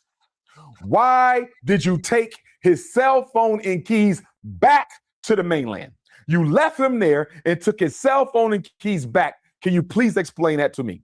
What person wants to be on an island without their phone? Help me understand that, Warren. I don't know of an 18-year-old who wants to be anywhere without their phone, Art. They don't want to be in school without their phone. They don't want to be at home without their phone. They don't want to be out of town without their phone. They don't want to be at the mall, the movies, the restaurant. They don't want to be nowhere without their phone, let alone on an island with no way to get off. You left your best friend on an island, your so-called brother. You left him on an island with no way to get off, and you took his phone and his keys. Can you explain that to me, Warren? While you're thinking about it, I got another question for you, Warren, while you're thinking about it. You said at 11 o'clock, you called Miss Christine to see if she heard from her son. Warren said, Art, I called Miss Christine to see if she heard from Nolan. She said she had not heard from Nolan. Can I ask you a question, Warren? If you took his phone, how in the hell was his mother supposed to hear from her son when you have the son's phone? Did you tell Miss Christine that you had her son's phone when you called her? I bet you didn't. I bet you didn't. Think about that, Art. He called the mother and asked her if she heard from her son. But he knows she didn't hear from her son, Art, because he has her son's phone. How can the mother hear from Nolan when you have Nolan's cell phone and you left him on an island? And I bet you didn't tell her you had his phone. Because if she knew you had his phone, Art, she would not have had to use Life 360 to find the phone. If you had his phone and you called her at 11 o'clock to see if Nolan was okay, why didn't you tell Nolan's mom you had his phone? Why did my sister Christine and my sister Tashima have to use Life 360 to find their son's phone? Because you playing games. You playing games. You playing in our face like we stupid. That's what this is. I don't know if he did it, Art, but he damn sure knows who do. I allege and I believe that all 30 of those white kids on all 3 of them boats know exactly which one of them did it, and the rest of them are covering it up. And guess what, Warren? And the rest of you 30 white kids on those 3 boats, let me explain something to you. Federal hate crimes law, you can go to jail for the rest of your life in case nobody didn't tell you. Federal hate crimes law, you can go to jail for the rest of your life in case nobody told you. Guess what? The Emmett Till Anti-Lynching Act, you can go to jail for up to 30 years. And if Nolan was unalived by more than one person, that constitutes a lynching. That constitutes a lynching. So you can go to jail for up to 30 on the Emmett Till Act. You can go to jail for life on the Matthew Shepard James Byrd Hate Crimes Act. And in the state of Mississippi, Art, if you are an accessory after the fact, not accomplice. Accomplice means you participated in the murder. Accessory means you helped cover it up afterwards. If you are an accessory to the fact, after the fact, Art, you can go to jail for up to 20 years, Mississippi law. So they can go to jail for up to 20 years, Mississippi law. Accessory after the fact, you helped to cover up the crime. You can go to jail for 30 years on the Emmett Till Anti-Lynching Act, because more than one of you probably participated in Nolan's unaliving. And under the Matthew Shepard James Byrd Federal Hate Crimes Act, Art, they can go to jail for life. And this is why I need Nolan's step, pop, and coach to watch what comes out of their mouth and stop trying to help these white kids avoid accountability for what they did to Nolan. Because if the tables will turn, white folks are not going to try to help your child avoid any accountability. So stop the cutting. Now, another question I have for Warren. You said you and Nolan been friends since 8th grade. Since 8th grade, Art. But Sister Christine says she don't know none of them kids really, Art. She don't know them white kids. So help me understand how you are Nolan's best friend, friends since 8th grade. You called him your brother. Y'all spent the night together July the 3rd, the morning before y'all went to White Devil's Horn Island, and his mother don't even know who you are. And you said out your own mouth that y'all never hung out at Nolan's house. So how are y'all best friends? I had best friends growing up, Art. My mother knew who they were. Who has a best friend that they mom don't know about? Help me understand that. A best friend and the mom don't know him, it sounds suspicious. Why didn't you tell Miss Christine you had her son's cell phone when you called and asked if she heard from him? Art, as far as I'm concerned, there's probable cause he has something to do with this. Art, I'm holding her son's cell phone. I left him on the island. I took his keys and phone. And I'm on the phone with the mom. I got his phone, but I'm calling his mother at 11 o'clock. Have you heard from your son? And I'm holding her son's cell phone, and I don't even tell her. Art, this ain't making no sense. Crazy. This ain't making no sense. And I want to know from Sheriff John Ledbetter, Art, Jackson County Sheriff, you don't have probable cause just off of that alone? Somebody calls somebody's mom asking if she heard from him while they have their phone and left him stranded on the island. And if you care so much about Nolan, Art, if he cares so much about Nolan, the so-called white best friend, Art, why did you wait till 11 o'clock? Y'all left the island 4:30. Y'all left the island 4:30. If you care so much about Nolan, why are you not calling his mother until 11 o'clock? It's pitch black outside at 11 o'clock, Art. It's pitch black. It's almost midnight, and you wait till 11 o'clock to call his mom and ask her if she heard from her son, but he's supposed to be your brother and best friend. Listen here, Warren. I was born at night, but I wasn't born last night. I was born at night, but I wasn't born last night. And then I have a question for his dad, too, Art. I don't know if you know this, but his dad has started an online fundraising platform for Warren and two of his friends. I think they raised $160,000 so far. $160,000. Nobody has been arrested. Nobody has received a warrant. Nobody has been indicted. Nobody has been charged. Art, if you are innocent, why are you raising money online? You ain't been charged with a crime at all. The state of Mississippi is doing everything they can to make sure y'all don't get charged with anything. So why are you raising money online? Why did y'all cancel your social media? Why are y'all lawyering up? They hired Donald Trump's lawyer, Art. One of Donald Trump's lawyers is now the three of their lawyers.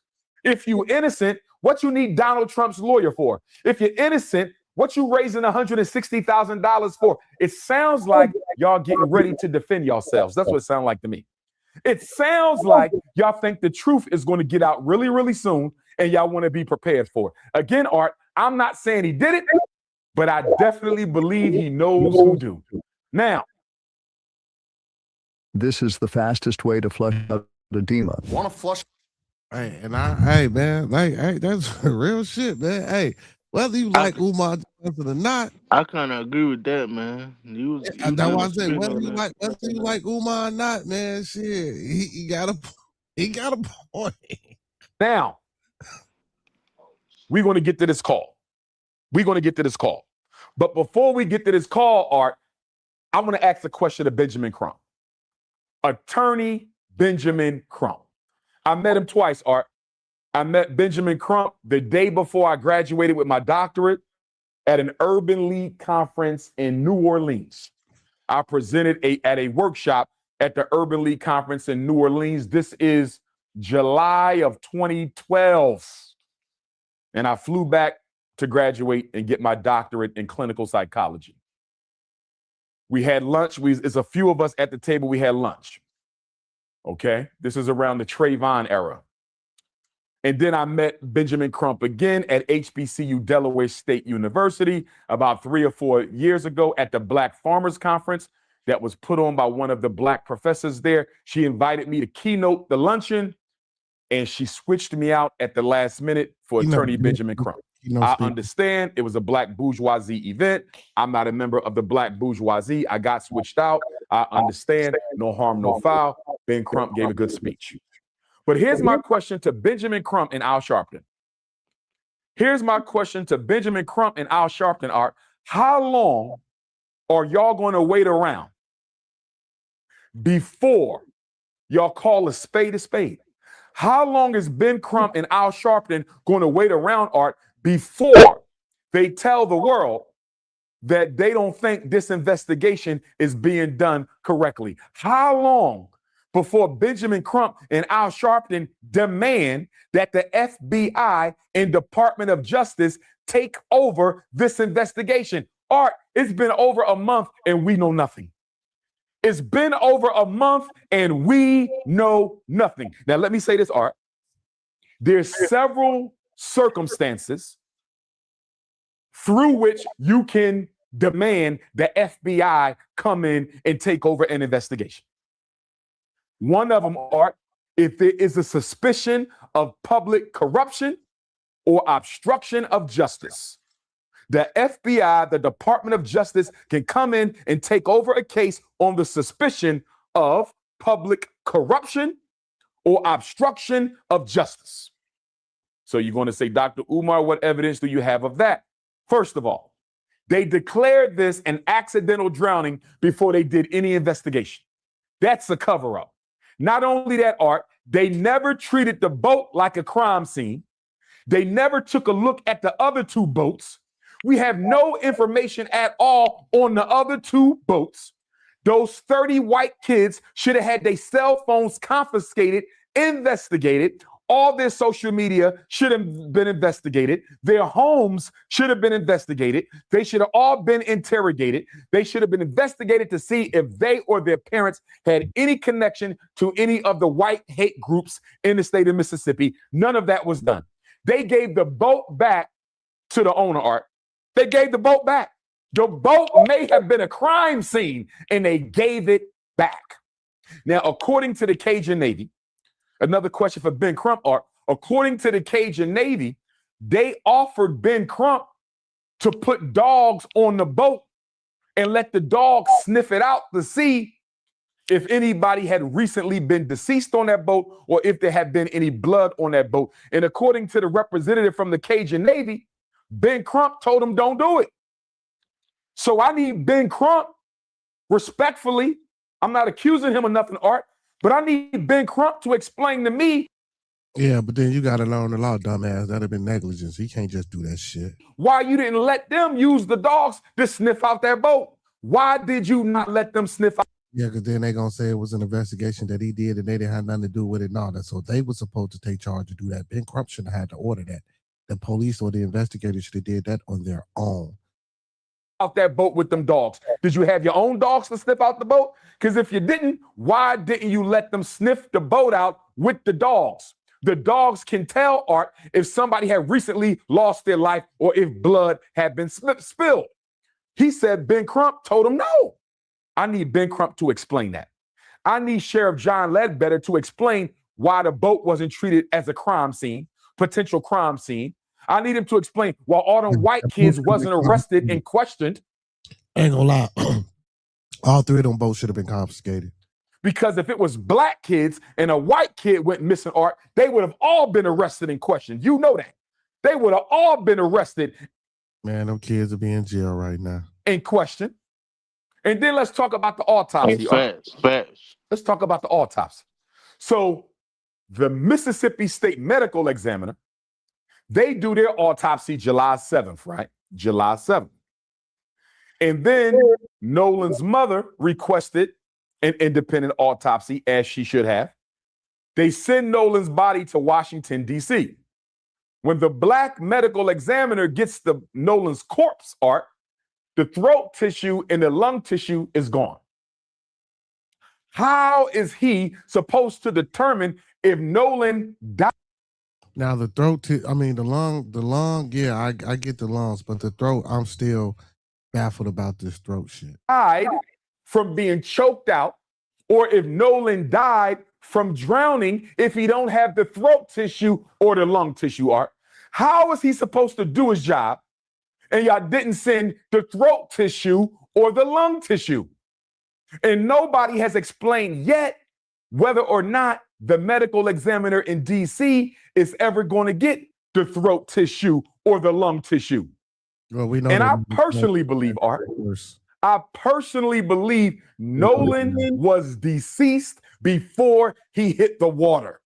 I believe Nolan was deceased before he hit the water. And the reason they held on to the throat tissue and the reason they held on to the lung tissue is they didn't want nobody to know that Nolan was murdered before he hit that water. Just like Emmett Till was murdered before he hit that water. Just like Dr. King's brother, A.D. King, was murdered before he hit that water. Remember, Art, when Dr. Now, that's the only thing I don't like, though. I get it, y'all. You feel me, about all the atrocities and bad shit that happened to us. But come on, man. We ain't listen. That shit happened. We ain't gonna group that shit. We gonna treat this case as this case, and it's fucked up. And we know it's fucked up because of what they done in the past and privy to us, right? But we ain't got to keep saying the Emmett Tills and all that old extra shit hang with the case, right? You feel like I'll get tired of hearing that shit. Only because I know, you know what I'm saying? Like, we know what the fuck the past is. We know what history is, bro. But let's stick to this, focus on this shit. We know there's some fucked up shit with this. We ain't got to compare cases and shit like that. You feel me? And again, I'm also saying that because it ain't like a motherfucker finna get up and do nothing. Shit. We don't give a fuck about each other enough to even, man, come on, man. Like, and I'm not saying everybody, but you know, just as a whole, bro, with the shit that's going on in the world, bro, like, you know what I'm saying? And I don't want to say it like that because some people, like I say, you know, some motherfuckers do give, but for the most part, man, a lot of motherfuckers don't even give a fuck. Man, we don't give a fuck to want to come together. We don't give a fuck to want to support each other. We don't give a fuck to want to love one another. You know what I'm saying? Show respect, help motivate, help inspire. You feel me? Teach. Just don't give a fuck. And that's just as a people. And I ain't going to put that on my people. That's just everybody, bro. But it's sad when the narrative is being pushed in this fucking media just about your people. And then these is the representatives that I know I'm sitting up here listening to them. Because like I say, some points he do got. But we talk so bad about this motherfucker. These the representatives that we got that's pushing and promoting the story. Then we talk about the Crumps that try to help, and then next thing you know, it's a story about how bad Crump is.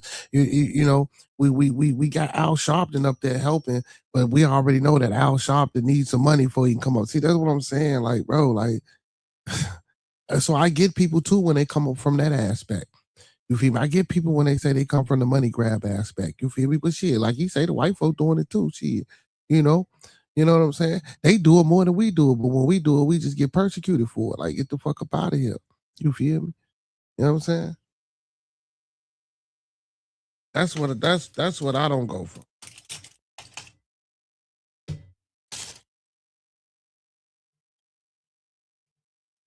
That's what I don't go for. But let's finish hearing the man out. Dr. King's brother was murdered, Reverend A.D. King. They found him in a swimming pool. They ruled it a drowning. And then one of the paramedics said, what, Art? One of the paramedics who took Dr. King's brother out the pool, Art, said he didn't have no water in his lungs. The paramedic said he didn't have no water in his lungs, Art. And plus, A.D. King, just like Nolan, A.D. King, just like Nolan, was a great swimmer, Art. Was a great swimmer. They kept them lungs, I believe. They kept the lungs, Art, because they knew that those lungs would have provided evidence of the fact that Nolan may have been deceased before he hit that water. They kept the throat because it may have shown some trauma that Nolan may have gotten choked out. And then you got the red substance around the back of the head that the DC medical examiner discussed. We don't know if Nolan got hit in the back of the head. We don't know if the blood simply drained to the back of the head. But here's the thing, Art. They say Nolan was found face down in the water. Family. Nolan was found face down in the water, Art. Not only that, Nolan was transported face down to Washington, D.C. So guess what, Art? I have my doubts as to whether or not the red, which is probably blood, in the back of the head, the subcutaneous red area. Art, I don't think that has anything to do with the blood draining to the back. You want to know why? Because he was found floating on his face. and he was sent to Washington, D.C. on his face, so the blood couldn't have went backwards, Art. I believe. Yeah, that's true. So if he was dead in the water, but then again, but if he was murdered before, you know what I'm saying, he hit that water, if whoever did, if they had him, and if they did decide to take him back, we don't know if he was laying on his back or his head or whatever. You feel me? But because again, he was found face down in the water. So like I get what they're saying. So if you found him face down, he was transported face down, the blood would have been rushing to the front and not the back of the head. But like he said, if he was killed before then, previously, before he got dumped in that water, you feel, I mean, you know, man, again, man, you know, we don't know, we speculate, man. You know what I'm saying? But let's finish this out. A little bit more, not too much, man. Just a couple more minutes and we're gonna get up out of here. Nolan got hit in the back of the head, and it was that hit that cost him his life. It was that hit that cost him his life. It was that hit that cost him his life. Now, yeah, but see, but I'm thinking if he got hit in the head with something, bro, the skin, it would have broke some skin. You feel me? Like if you got hit that hard, like I don't know now, it could have been just some hemorrhaging, just some sub-hemorrhaging or some shit like that. But if you get hit with some shit like that, nigga, like damn, if you get hit with something that hard and it's taking your life, I would assume it would break the skin. That being said, Art, I'm just being logical. So I necessarily learned that's it about that, man. I don't want to hear no more Dr. Umar killing me. You feel me? So, but yeah, man, like, you know, it is what it is, man. You feel me? Like I say, man, I'm gonna keep bringing y'all updates on this, man. We gonna talk about it until, you know what I'm saying, the grand jury release or whatever they're gonna do, and we see if it's gonna be a criminal case, man. Also, another young man that lost his life, a 19-year-old man. He was in a car visiting his girlfriend when shots rang out and he hit a telephone pole, but he died in the car with a gunshot to his head. We're going to see what's going on with that and how they playing that. And if any information or shit come out about that, man, we're going to be reporting that as well, man. We're going to try to stay on top of, you know what I'm saying, all the latest things going on out here in these streets, you feel me, in this world, man. Hey, man, listen, man, start loving each other, man. Start supporting each other, man. Start having peace or learning what peace is and having inner peace, man. You feel me? The world is too crazy, man. It's too fucked up. You know what I'm saying? I mean, it's a lot going on, bro. And the only thing we seen that can combat life with is hatred, is racism, is the disdain and dislike of other people, man. We got to let that shit go. That can't be all what we live for. You feel me? On both sides. You know what I'm saying? On both sides. You know, what's the difference between being racist and racism and then just having a hatred? You feel me? You know what I'm saying? Like, come on, man. We got to do better as a people, man. I always come up here and tell y'all, man, we got to be great, man. If you want to be great, you know what I'm saying? You got to do better. You got to know better. And you got to show it and be a representation of what greatness is, man. And a lot of times, you know, that shit just ain't presented. I don't give a fuck what color you are. You know, they want to say it's presented as the color white, but it's not. You feel me? And I ain't finna sit here and say like, oh man, you know, my people the great people. No, we not. Ain't nobody better than nobody, man. We all fucking have issues. We all fall short. You know what I'm saying? We all need people. There's no one motherfucker on the planet Earth that don't need nobody. Because when you would spit out that womb, without your mother's milk, without the care of the people, if they was around your mother and your father, you wouldn't have survived. There's no person that's on this planet Earth that don't need no help and that don't need nobody else. So we got to stop that shit. We got to figure this thing out, and we got to figure this thing out fast. But until then, man, you know what I'm saying? Listen, y'all keep coming to the channel. We're going to figure it out together. Hopefully we can all, you know what I'm saying? Snap together. You feel me? Hit that snap back. But man, with that being said, man, we finna go ahead and get up out of here. Two Wheels closes out with some words of encouragement. RP to Nolan Wills, man. And made a family know the truth, bro. Yeah. Yeah, man, that's all I got, man. Man, RP to Nolan Wells, man. RP to Michael Wright, man. Old Eddie Kane from the 5 Heartbeats. Oh yeah, I forgot about that, man. Yeah, we gonna spread our love around. RP to Dolly Parton.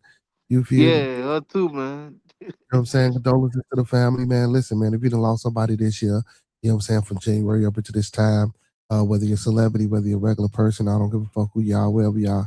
Listen, man, condolences to you and your family, and RIP to our ancestors and our loved ones, man. With that being said, man, y'all know what it is, man. I'm gonna leave y'all like I came to you. Let's keep everybody in our thoughts, our prayers, our views, and meditations. Once again, let's keep everyone in our thoughts, our prayers, our views, and meditations. And lastly, family, I don't give a fuck if I do sound like Umar. Let's keep everyone in our thoughts, our prayers, our views, and meditations. And don't forget to master these 5 key components of life. That's love, peace, respect, motivation, and inspiration. That's love, peace, respect, motivation, and inspiration. And one last time, y'all, that's love, peace, respect, motivation, and inspiration. And don't forget to E40 that thing, man, and sprinkle a little support on top, because a little support go a long, long, long, long, long way, y'all. Hey, it do. Believe me, it do. Hey, man, big shout out to all my kings and goddesses that's moderators for the channel. Appreciate y'all, man. Without y'all, man, wouldn't be no bearded conversation, man. From the bottom of my heart to the top of my mind, man. Big shout out to all my Kick, Twitch, YouTube, and Facebook supporters, man. Keep supporting, keep sharing your boy out. Keep hitting that like button on all platforms, man. Join the conversation. Man, the link is always in the chat. You know what I'm saying, man? You know, big shout out to my panel security, man. Big shout out to Two Wheels, Mr. AKA. You feel me? Always, even though he be late than a motherfucker, but he always here, man, supporting this boy no matter what I'm doing, man. Two Wheels always here. You know what I'm saying? So, man, big shout out to Two Wheels. Make sure y'all go tap into my channel as well. Make sure y'all go tap into Two Wheels, man. He don't say much, but when y'all get there, make them talk. You know what I'm saying? Big shout out to Two Hills STS, man. Make sure y'all check us out where we talk all things WWE. Hey, man, big shout out to my blooder, man, TMB with Monkey Man 4.4 the podcast. Make sure y'all go tap in with him. Dr. Chocolate. Make sure y'all go tap in with her. Listen, and if I forgot you, man, you know, hey, you're part of the family, man. Make sure y'all go tap in with everybody. Y'all know my saying. Go support those who support me, because I support them until further notice. You feel me? Hey, and don't forget about this one, man. Those that fuck with us, fuck with us. Those that don't, fuck with us anyway. With that being said, man, all superheroes don't wear capes, but they still need their theme music. So to all my beautiful people, all my superheroes, and all my Beardonians, man, you feel me? We out this piece, man. Don't forget to tune in tomorrow, man.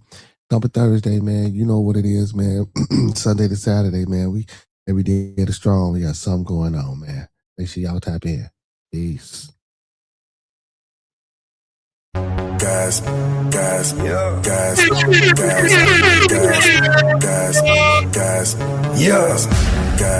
My name is Cito. You already know that, dog. This the hottest show you gon' find around. If young niggas ain't known, you need to ask around. This is bearded conversation. It's all love and no hate. Around here we good, but we aim to be great. Dip back in the debate. Enjoy your Scooby snacks. Around here we just talk about this and all that. We talking real life every day and every night. And if you need to clear the air, you can bring your wife. We got church on Sunday, that's on the west side. We got virtual reality, in case you're scared of outside. See, we got what you need, and that's a guarantee. The best thing about it is absolutely free. Bearded conversation. All love ain't no haters. Enjoy Scooby snacks while we get back to the basics. Don't matter if you black or white. Who you think is wrong or who is right. These are just opinions, some inside from a different walk of life. Yeah. See, my name is Cito. Hit that like button. Share, subscribe. Buy this man a coffee. Don't forget to lead over follow. Don't forget to love those that love you. And don't ever forget that you ain't never been richer than you are right now.